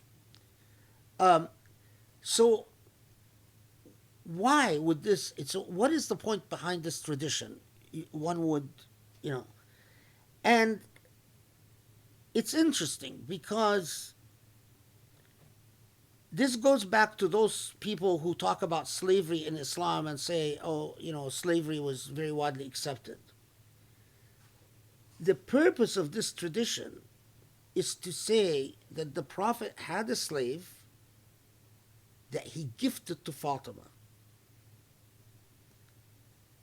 and not attached to any battle, which then begs the question, well, where did he get the slave from? Because no one reports about him being gifted this person. And we know that the practice of the Prophet was to free anytime anyone gifted him with a slave, he would free them. But his report is actually he doesn't free the slave, he gives the slave to Fatima. And here, in fact, I suspect the point was to as if picture the Prophet ﷺ as someone who was of the type to own slaves, and that Fatima herself would be a slave owner. To me, this is evidence that slavery was a zamima, was a negative thing. Because if your enemies are inventing a report that attributes ownership and transference of slaves, they wouldn't do that unless it would be considered a naqisa, something negative. If it was neutral, they wouldn't invent it.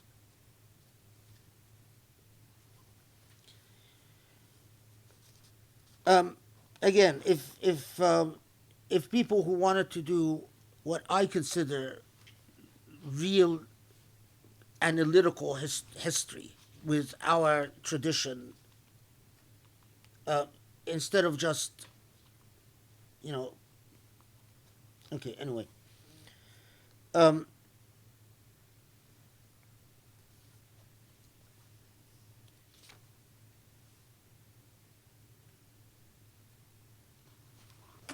Okay, so the other so ما ملكت أيمانكم.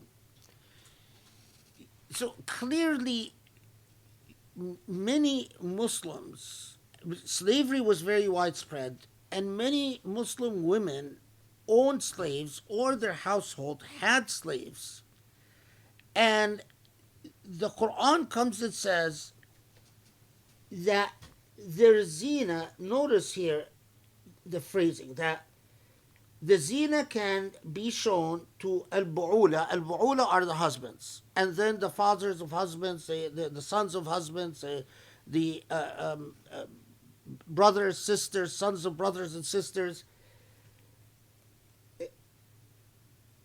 And also, ma malakat aymanukum, those either who are servants or slaves. But it cannot be, logically you think about it, and you say the zina that can be shown to a servant cannot, or perhaps even a slave boy, cannot be the same as what is shown to a husband. Think about it, right? It cannot be the same. Because otherwise, and in fact, Muslim jurists, would say, well, and here is it's a, well, with the father of a husband or your nieces or nephews, you can show. There's the concept of al-awra al-mughallaza and al-awra al-kubra wal-awra al-sughra, al-awra al-mughallaza wal-awra al-mukhaffafa. In other words, that there's a whole juristic discussion about, well, okay, so what can be shown to a husband as opposed to these categories? But what I'm just flagging is that the phrasing of the Quran is that further evidence that the core idea is modesty. So it's saying there are people where you have to pay careful attention that you're not bringing undue attention to yourself because they are considered within your public engagement. So those who are foreign to you. But then there is the family circle of people. And within that circle, you can be far more relaxed about what type of attention. But it doesn't spell out, the Quran itself doesn't spell out what's appropriately to be shown to a husband as opposed to a brother, for instance. It's not in the text of the Quran. It appeals to our sense of morality and decency. Let me show you one other thing. So notice here, it says, it comes غير أولي الإربة من الرجال, right? أو الطفل الذي لم يظهروا على عورات النساء. So الطفل الذي لم يظهروا على عورات النساء are children who wouldn't understand women's nakedness and wouldn't have any desire. So it is so very young children. But غير أولي الإربة من الرجال. Now, Islamic law translated أولي الإربة من الرجال. Muhammad Asad, let's see if Muhammad Asad, he translates it as male attendants as are beyond all sexual desire. So who are these male attendants that are beyond sexual desire? Well, in imperial Islamic law, they tell you these are the castrata. But if you look in the very earliest sources of Islamic law, you'll be surprised to find quite a bit of traditions that Umar ibn al-Khattab, Ali ibn Abi Talib, Abu Bakr forbade not just the making of castrata, because what castrata is, you get a slave and you castrate the slave, which is un-Islamic. I mean, that is clearly haram. But that they also forbade the buying of the castrated, or so that they considered castration such an offense that they said a Muslim should never own a castrated person. We cannot be a part of that practice at all. Imperial Islamic law later on, because it was so widespread, has, starts talking about, no, you can't own castrate. It never gets to the point where say you can castrate people, but in Islamic law it just said that you can't own them. I mean, sorry, imperial Islamic law says you can in fact own them, although you can't do it to them. So it is the mythology is that it was non-Muslim slave merchants that did it, although I'm sure that there were Muslim slave merchants that did it, because once you're a slave merchant, you lose a lot of your humanity, and you deal with human beings as merchandise, so on. But the earliest Islamic legal positions, because castrata was not a part of the reality of early Muslims, that came in later with the imperial Islam. غير أولي الإربة was read as the men لا حاجة لهم إلى النساء they don't desire women. Why don't they desire women? In the early position said that because they are either um, invalids, meaning they are because of a mental defect. Um, you back then you didn't put the um, I don't like the word insane, but you didn't put the insane away in hospitals. The insane lived with you, and so the early positions was that, well, this was referring to people who don't desire women because of a mental defect, or because of advanced age. And then they get into very interesting discussions about who are the ulil irba of. But among the early positions that did not survive in later Islamic legal schools is الشيوخ الصلحاء إذا كانوا معهم, that it would included that it was referring not just to the invalids, but it was referring to the truly pious. So there is a difference between Islamic law as it develops later and the earliest positions surrounding the Quranic text in the first century of Islam.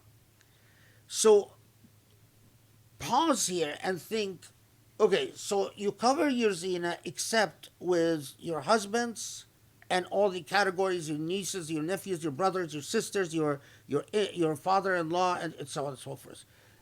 Your stepsons, your slaves, and possibly men who are advanced in age, men who are invalids, and men who are shuyukh, who are truly pious.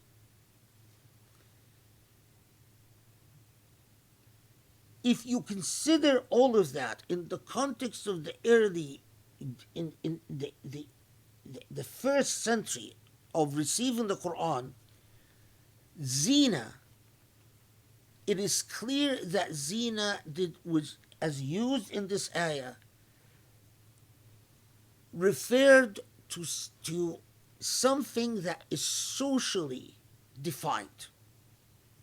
Because what you show a sheikh cannot be the same as what you would show your husband. And what you show your brother cannot be the same as what you would show a senior citizen. What would define these parameters? It is precisely, that is why they would say ما جرت العادة عليه والجبلة, that what by nature, but remember that the nature of human beings changes and evolves, because what we human beings would understand as very cruel in one age or what we would understand as merciful as one age would appear as cruel in another age. Our very psychologies as human beings are constructed by what we eat, what we experience in our environment, how we're educated, how we're raised, how societies are structured. Our psychologies are as much as constructed. And when the Quran speaks in terms of darkness and light, the Quran is speaking to us so that we can generate light, whatever the circumstances that we are in, whatever the context. It is speaking to us as intelligent, creative, evolving human beings. So my point is that when we put a straight jacket illegal straitjacket upon morality, we can often produce the absurdity that does not reflect light. The absurdity, for instance, of as from where I came from, I've experienced all the time. You know, a woman would be wearing the hijab and walking around in Cairo, very tight jeans, very tight shirt, and doing things that are completely inconsistent with modesty. What you see nowadays, women wearing the hijab and yet they have makeup, they put makeup on like a model, and their whole life is about their social media and getting follows. Or people who sit there and lecture women about hijab, and then but yet they have no qualms about spending hours on social media, following and looking at things that they shouldn't be looking at.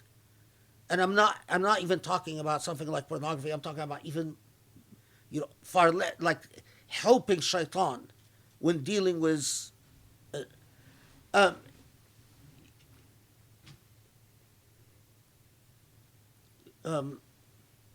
there's something I was going to say, and then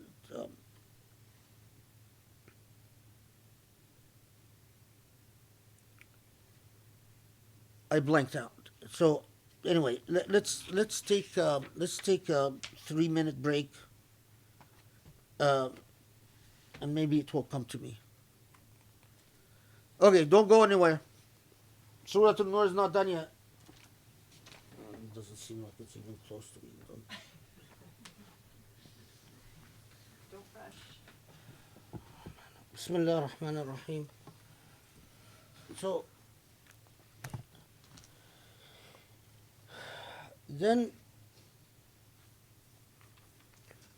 it is not just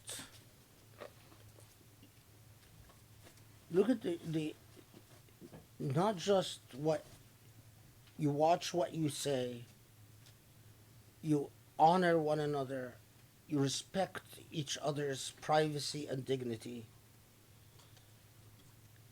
you differentiate between public spaces and private spaces, you respect the privacy of private spaces, and when there is a difference in the way you conduct yourself in a private space within your circle of close relatives or close individuals that are part of your household, as opposed to the way you conduct yourself with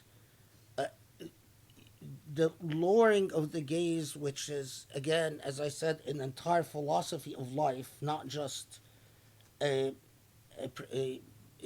legalistic prescription. Then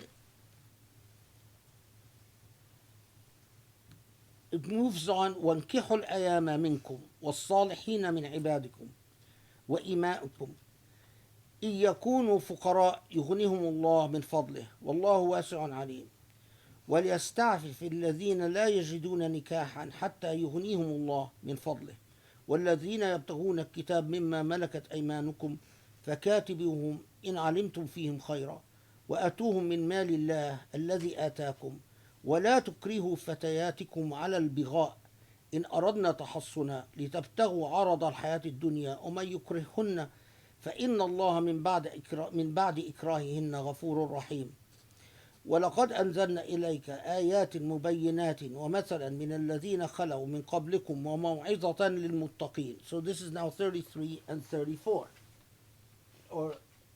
So let's see. And you ought to marry the single from among you, as well as such of your male and female slaves as are fit for marriage. If they whom you intend to marry are poor, let this not deter you. God will grant them sufficiency out of God's bounty. For God is infinite in God's mercy and all-knowing. And as for those who are unable to marry, let them live in continence until God grants them sufficiency and out of God's bounty. And if any of those whom you rightfully possess desire to obtain a deed of freedom, write it out for them if you are aware of any good in them, and give them their share of the wealth of God which God has given you.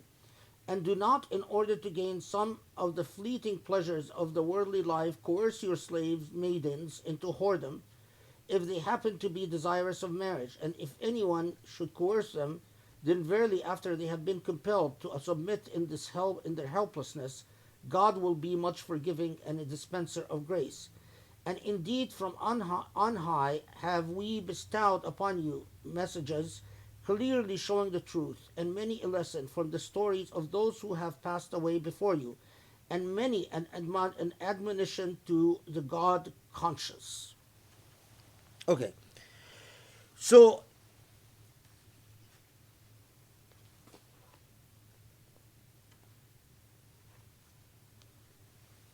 several things.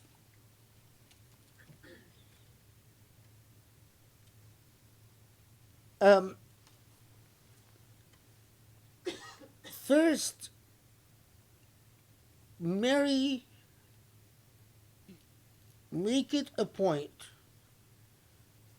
to marry those who, or to marry slave men and slave girls.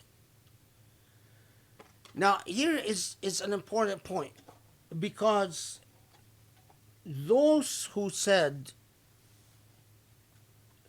and let's be very, very clear about this. If Allah is saying, either if you have a slave, marry the slave, or Allah is saying, if you have a slave, allow the slave to get married. For those who said that sexual relations with slaves without marriage is permissible, have a very big problem here. Because if you say, Allah is saying, allow your slave to get married, it is elementary that it cannot be that the slave, for let's say a slave girl, would be having sex with her owner and sex with her husband. This is precisely why, as this ayah, exactly like the ayah reads, is that those who understood from this ayah that the only proper sexual relations with slaves is through marriage are the ones on the correct path. Is that Allah is saying slaves are like servants. They're not there to serve you sexually. They're like effectively like maids in your home. And that's the status. That was effectively the status of slaves. Is that they're help. So that's number one, is that marry those slaves, either yourself or allow them to be married. The fact that they are slaves should not be or prevent these people from being married. And notice that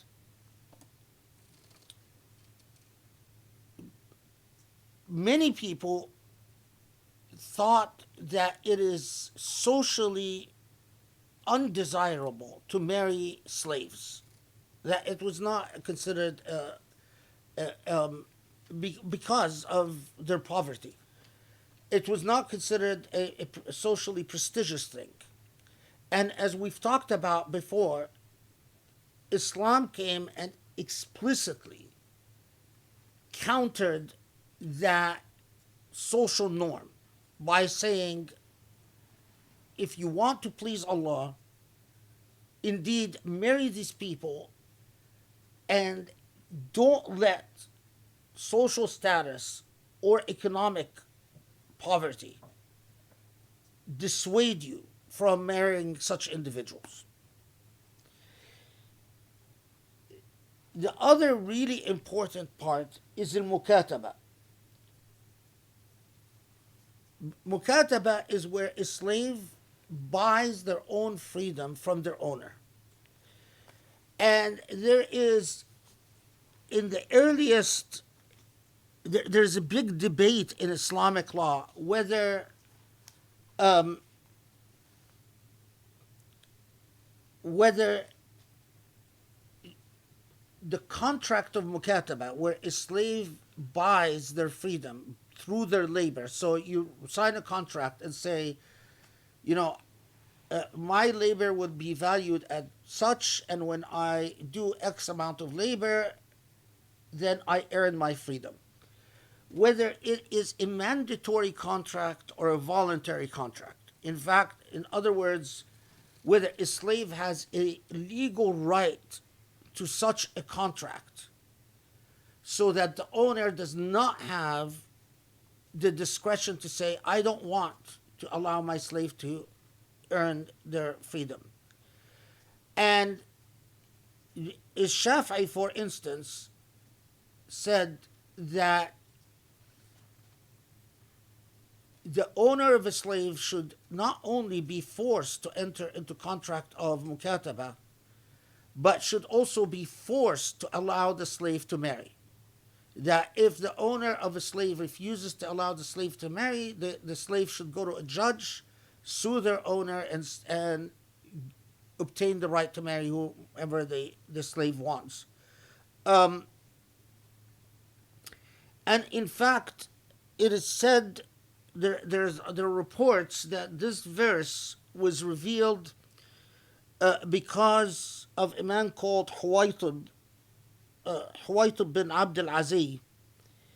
Huwaytib was a slave, and he asked his owner to enter into a contract of mukataba where Huwaytib would purchase his freedom from his owner. And according to these traditions, that the Huwaytib's owner refused.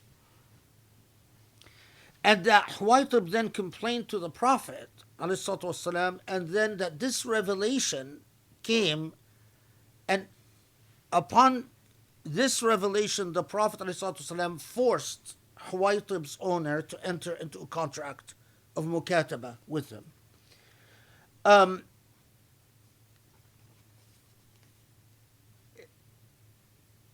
This, of course,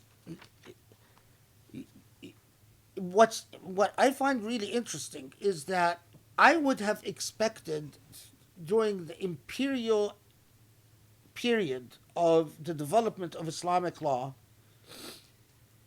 that the idea of a compulsory contract of mukataba or a cause of action so that the slave can force the owner to allow them to marry, I would have expected that legal position to entirely disappear.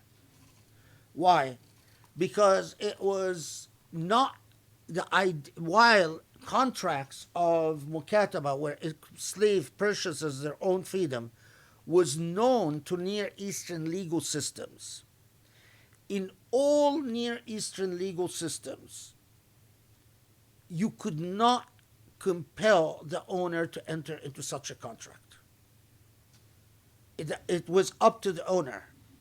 And in fact, often in Near Eastern legal systems, these contracts, when entered into, were rather unreasonable. The owner would be free to demand whatever they wanted to demand.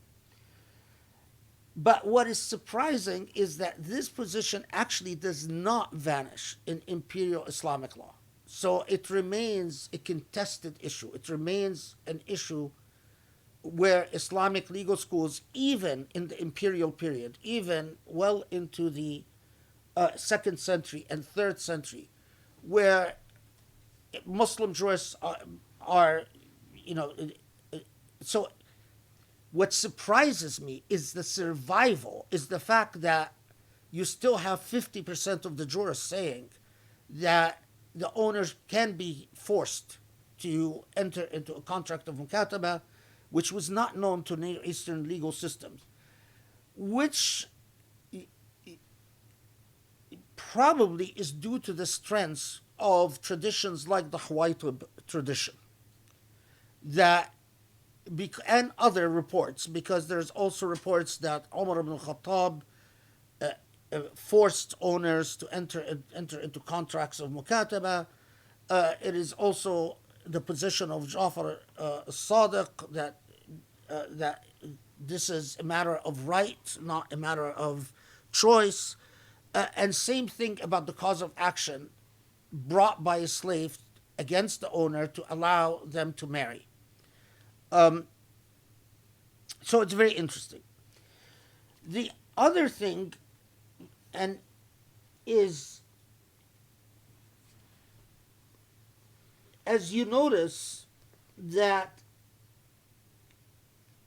you cannot coerce slave girls على البغاء. البغاء is it's a word that describes any form of prostitution, whether discreet or non-discreet. And there are many reports that the reports tell us that there were let's see, did I write how many? Yeah, that there were as many as 6 girls in Medina, Mu'aza, Musayka, Umayma, Amra, Arwa, Qatila, that these 6 girls were owned. Some reports say that they were all owned by Abdullah ibn Ubay, but that's probably not historically accurate. Some reports say that they were owned by different people. It doesn't matter. Anyway, that it was well known in pre-Islamic practice that it was not unusual for those who owned slaves to use them either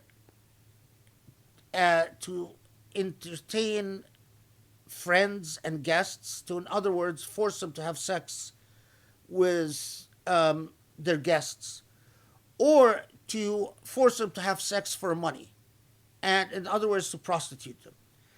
But this practice was quite widespread in Mecca. But after Islam in Medina, there were reports that the owners of these 6 girls continued to prostitute them in one form or another. And I'm summarizing a whole bunch of reports, but basically that these 6 girls at one point get together and they talk about how much they hate the fact that their owners force them to sleep around. And 2 of them get the guts to go and complain to the Prophet ﷺ.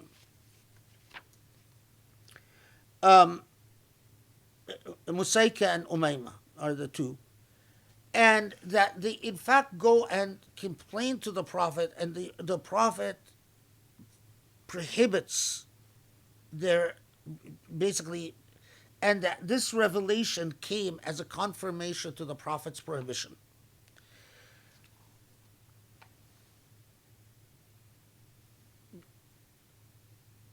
It was, for Near Eastern legal systems, it was, again, setting boundaries.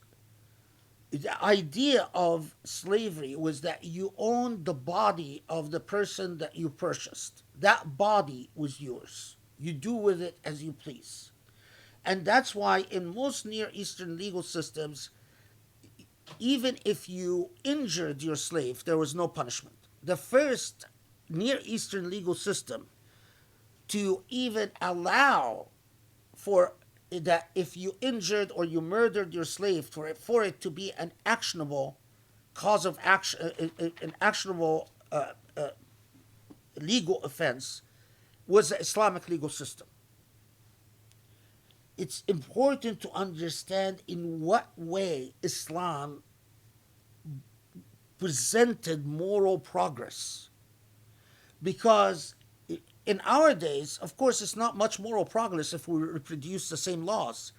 But understanding what was the Islamic project tells us what our marching orders should be, right? I mean, if basically in that time, in that place, you owned the body of your slave, and Islam comes and says, no, that slave has the right to marry. That slave has the right to purchase their own freedom. That slave, in fact, you can't castrate your slave. That slave has not only that, but that slave, you don't actually own the body, so you're not free to do with that body as you wish. And if you injure your slave or you murder your slave, we can actually, that's a punishable offense. And if all of that was constituted moral progress at the time, then what is the moral trajectory that we are charged with? If we think that our job is to simply repeat the laws of old and brag about, oh, well, let me tell you about how wonderful Islam is. Look, it did this and did this and did this. Okay, but what is it doing today? Put it simply, how is it bringing light today? That was bringing light back then. Back then, it's like it was news. Oh, I have to allow my slave to purchase their freedom. I don't have free access to my slave's body. I can't prostitute my slave. I have to let my slave marry. There was a buzz. That was the light being brought forth. What is the light being brought forth today? See, this is my problem with the Muslim legal experts of today. The only light they can think of is what has been defined by the West as human rights. And even when they think, largely what they do is imitation. Either that or to resist the amount of human rights that the West has brought forth. To say, well, not that far. Okay, but substantively ask yourself, what is the light that Islam brings to humanity today? Because that is the charge of the Quran. That is the concept of law as an anecdote. It's an illustration. Allah is illustrating. Here is a historical challenge. Here is how Allah brought light to that historical challenge. What are you going to learn from it? So notice that after Allah tells us this, that then Allah reminds us things that we pass by very quickly and not pause at, but Allah reminds us, وَلَقَدْ أَنزَلْنَا إِلَيْكُمْ آيَاتٍ مُبَيِّنَاتٍ وَمَثَلًا مِنَ الَّذِينَ خَلَوْا مِنْ قَبْلِكُمْ وَمَوْعِظَةً لِلْمُتَّقِينَ. What is all of this? What is everything that we've talked about so far? What is the fact that in principle there is a criminal punishment for zina, that there is a criminal punishment for slander, the whole discourse on the right of privacy, the whole discourse on the right of public space, the whole discourse on modesty, the whole discourse on lowering the gaze, all of that. Allah comes and reminds us, this is 34, that, listen, these ayat are mubayyinat. These ayat are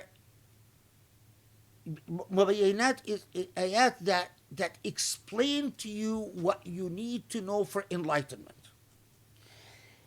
And we do so by having you reflect upon those الذين خلوا من قبلكم, those who came in the past. We let you reflect upon history, upon precedent, so that you understand al-bayan, so that you understand how to be enlightened. And this is a lesson on how to be God conscious.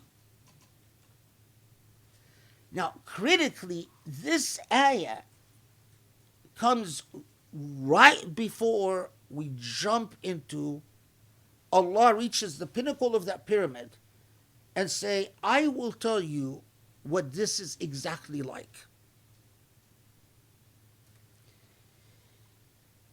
And of course, I've given at least 2 khutbahs about Ayatul Nur, but you can never, I mean, you want to understand Ayatul Nur, Shirazi wrote a whole philosophical treatise on just Ayatul Nur.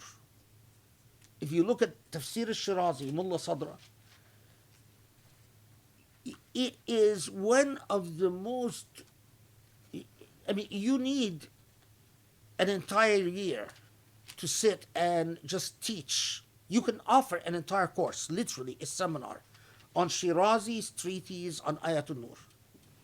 An entire philosophical treatise. But let me start it today, and inshallah, we finish it, at least this ayah, next halaqah, because it's now look. The concept is deceptively simple, right? You have a niche in the wall. The niche itself is not illuminated.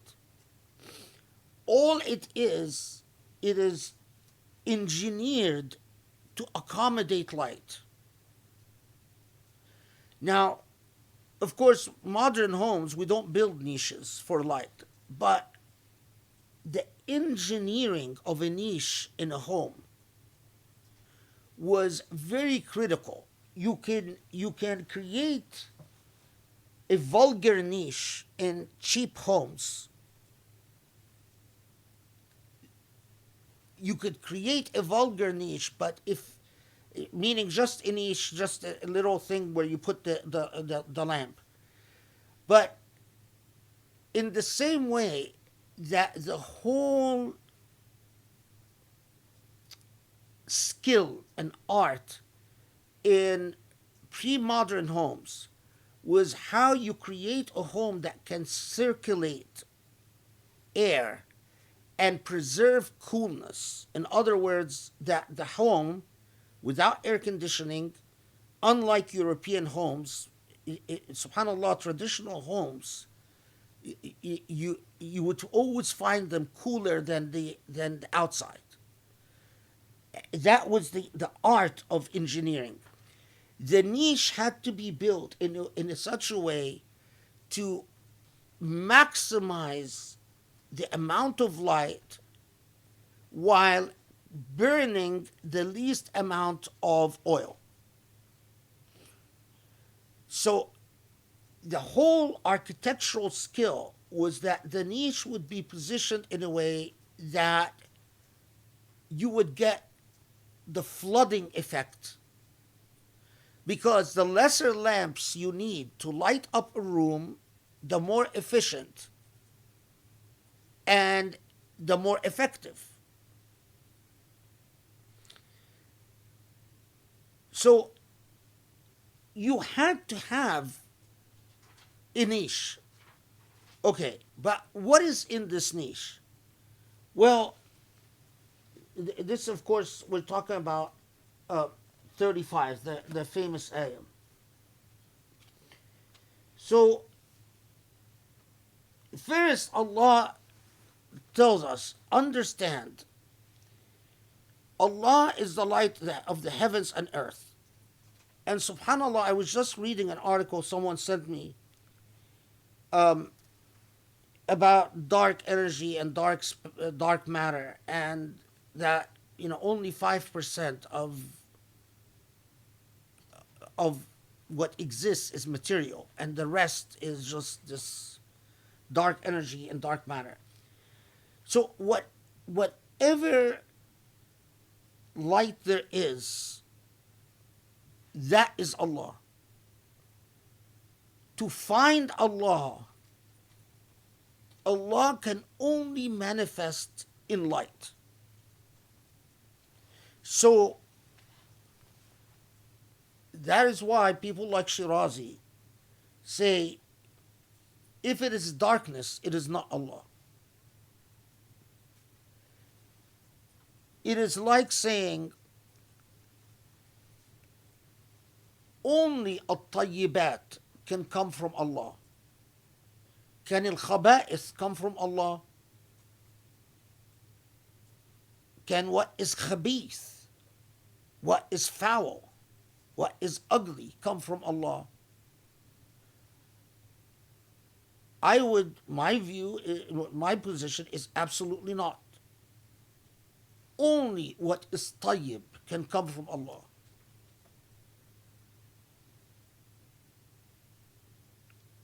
The presence of Allah is like a perfume, like beauty. It is what comes from divinity is only good. Absence of divinity is what darkness is. It's like saying what is darkness? What is the absence of light? It is simply the absence of a thing. It's like saying, well, what is chaos? Well, chaos is the absence of order. Chaos itself is not a thing. Order is the thing. It's like the light is the thing.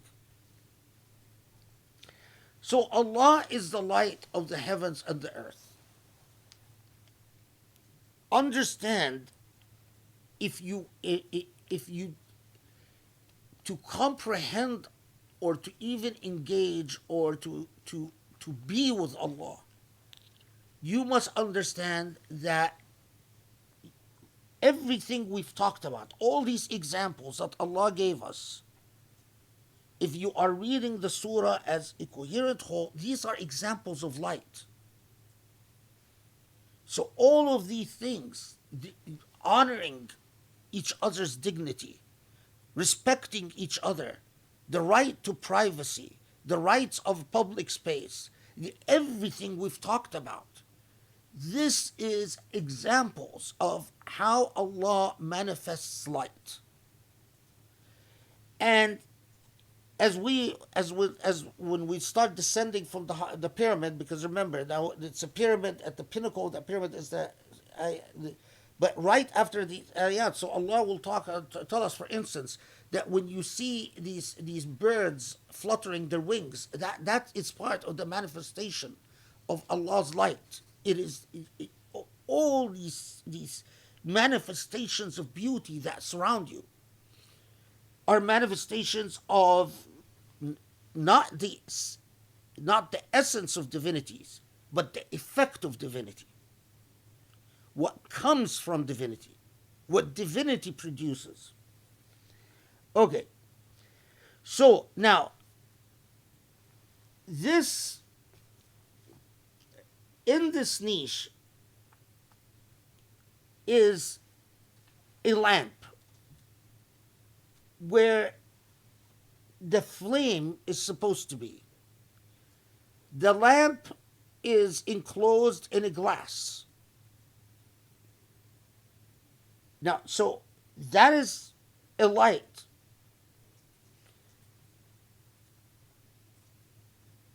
That glass is in turn like a radiant star. It is luminous. It is fed by a blessed tree. The tree is of such pure and unadulterated oil that the oil itself is luminous as if it illuminates without fire. Now you pause. I mean, and as I said, you can construct this in the amount of what the niche, the glass, the lamp, the glass. There are many possible constructions, and I'm not saying any of them are wrong. But in the context of this ayah, you cannot ignore the fact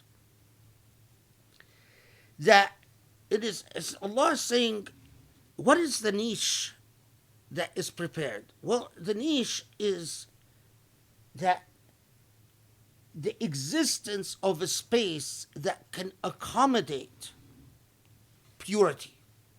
I mean, if we say we are not interested in light at all, that's like denying the niche. But Allah's light upon light, that luminosity, in my view, one of the understandings of that glass, and this is what I just want to emphasize for tonight, is what? How does the light of God, there's a light that is mystical and intangible and deeply transcendental, and that is the tree and the oil. And then there's that flame, the actual light as it manifests in our lived world. But that light cannot shine and flood the space as it should without the proper glass. What is that glass? In my view, in Surah An-Nur, clearly it is a metaphor for the laws that translate that light. If the laws that translate the light are tainted, smudged, dull, ineffective, dark, it will limit God's light and maybe even bury God's light. See, the responsibility of laws is extremely serious because human beings, you can tell them, go experience God's light. Okay, yeah, in theory, I will seek God's oil. I will seek God's mystical tree. Fine, great. I will even experience God's lit lamp. But if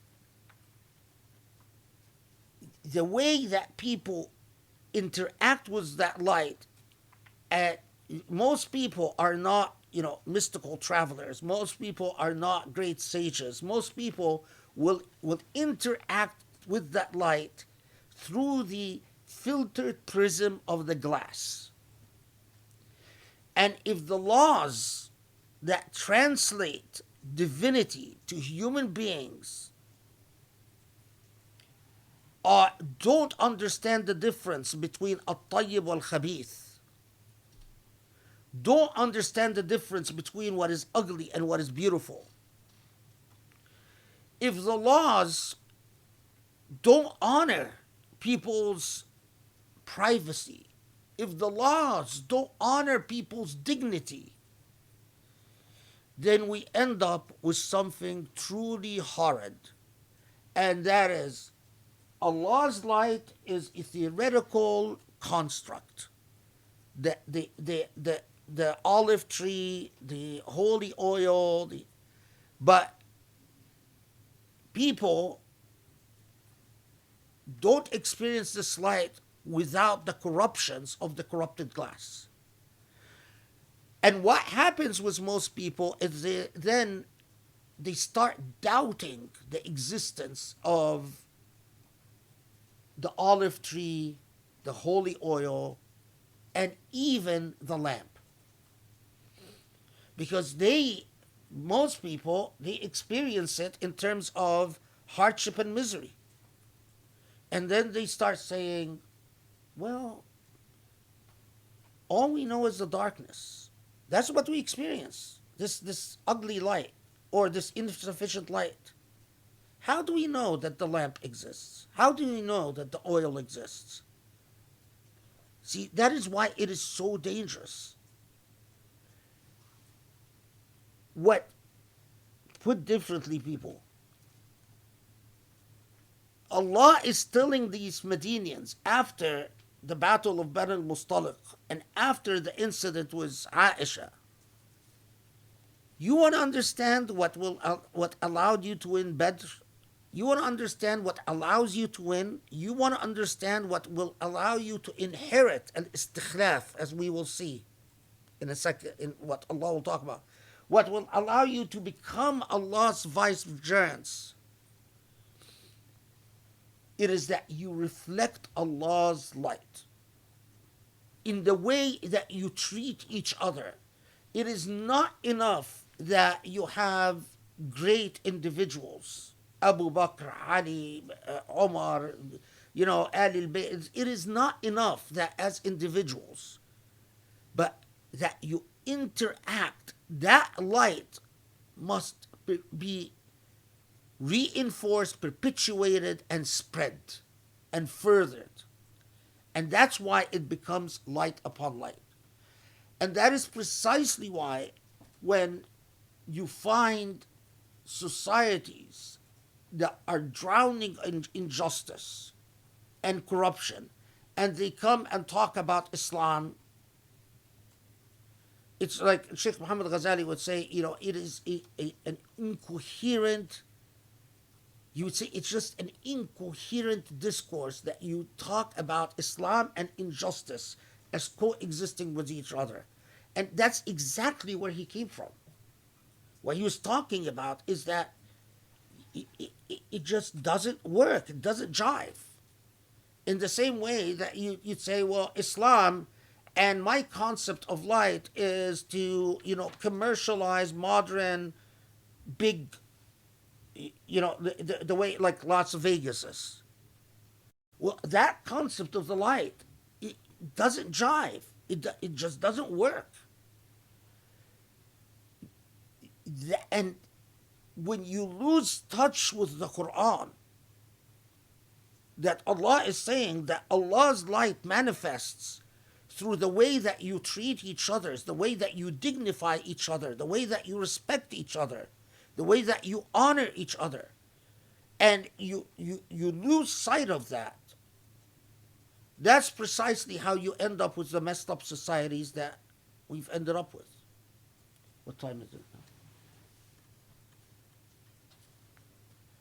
Okay, actually, this is a good point to stop because it will take us, this is just a convenient stopping point, which is a good point, a good place for a Tuesday halaqah.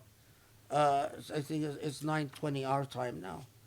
Okay, so Alhamdulillah Rabbil Alameen, and inshallah we'll continue next halaqah. This Surah Al-Mulk.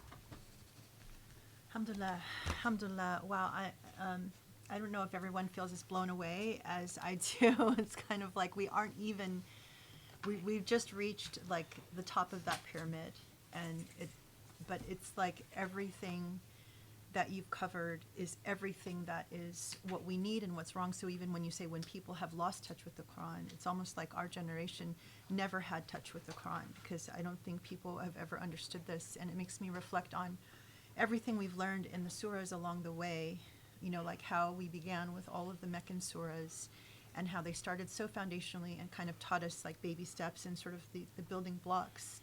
And then, then we do our hijrah, we come to, Medina, and then we start building upon the society and all of that. But it just feels like, oh my gosh, now we've just arrived this whole idea of light upon light. Like I've never understood light upon light beyond sort of this just general notion that people talk about, well, it's a lamp within a light and with a, it just kind of like almost this lantern that you can't quite describe, and it's just so beautiful, and that's sort of it.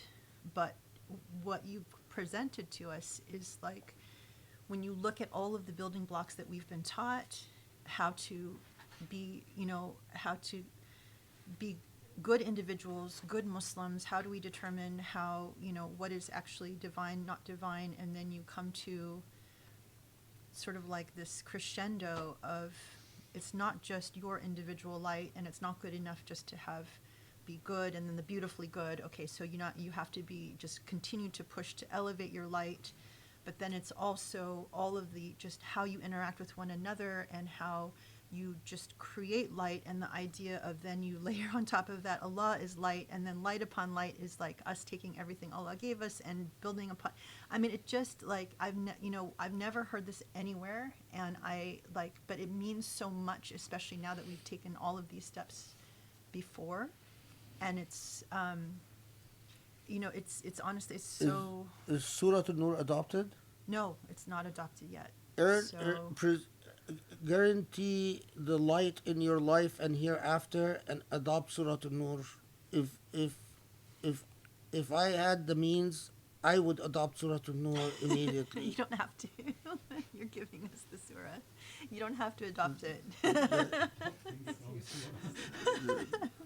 I don't think you can, increase your own light or blessings anymore by adopting the surah. But alhamdulillah, no, I just honestly, this just all takes us to a completely different place, different understanding, different depth. It's so humbling. It just blows everything apart. And I think that for us, it just, again, hammers home the relevance for our day and our age, and with everything that we're confronting. Like we see all around us, people are searching, like Muslims, even on social media, you talked a lot about social media today, but I keep coming across, people are just trying to piece things together, and it's like they don't even consider that the Quran is a place to look for the answers and for the light, and that's what's the most shocking. And yet everything we cover in every halaqah, all you need is right here. So thank you so much. I honestly cannot wait for the remainder, but just what we've learned, inshallah, so far is priceless. And I think, I'm sure that so grateful. There's just no words to express how grateful and how blessed we are to receive this now in our time. So thank you so much, and thank you everybody for being with us. We're looking forward to seeing you guys hopefully Friday for the khutbah, Saturday for the continuation, and hope you have a wonderful rest of the week. And alhamdulillah. Assalamu alaikum. Assalamu alaikum. Take care.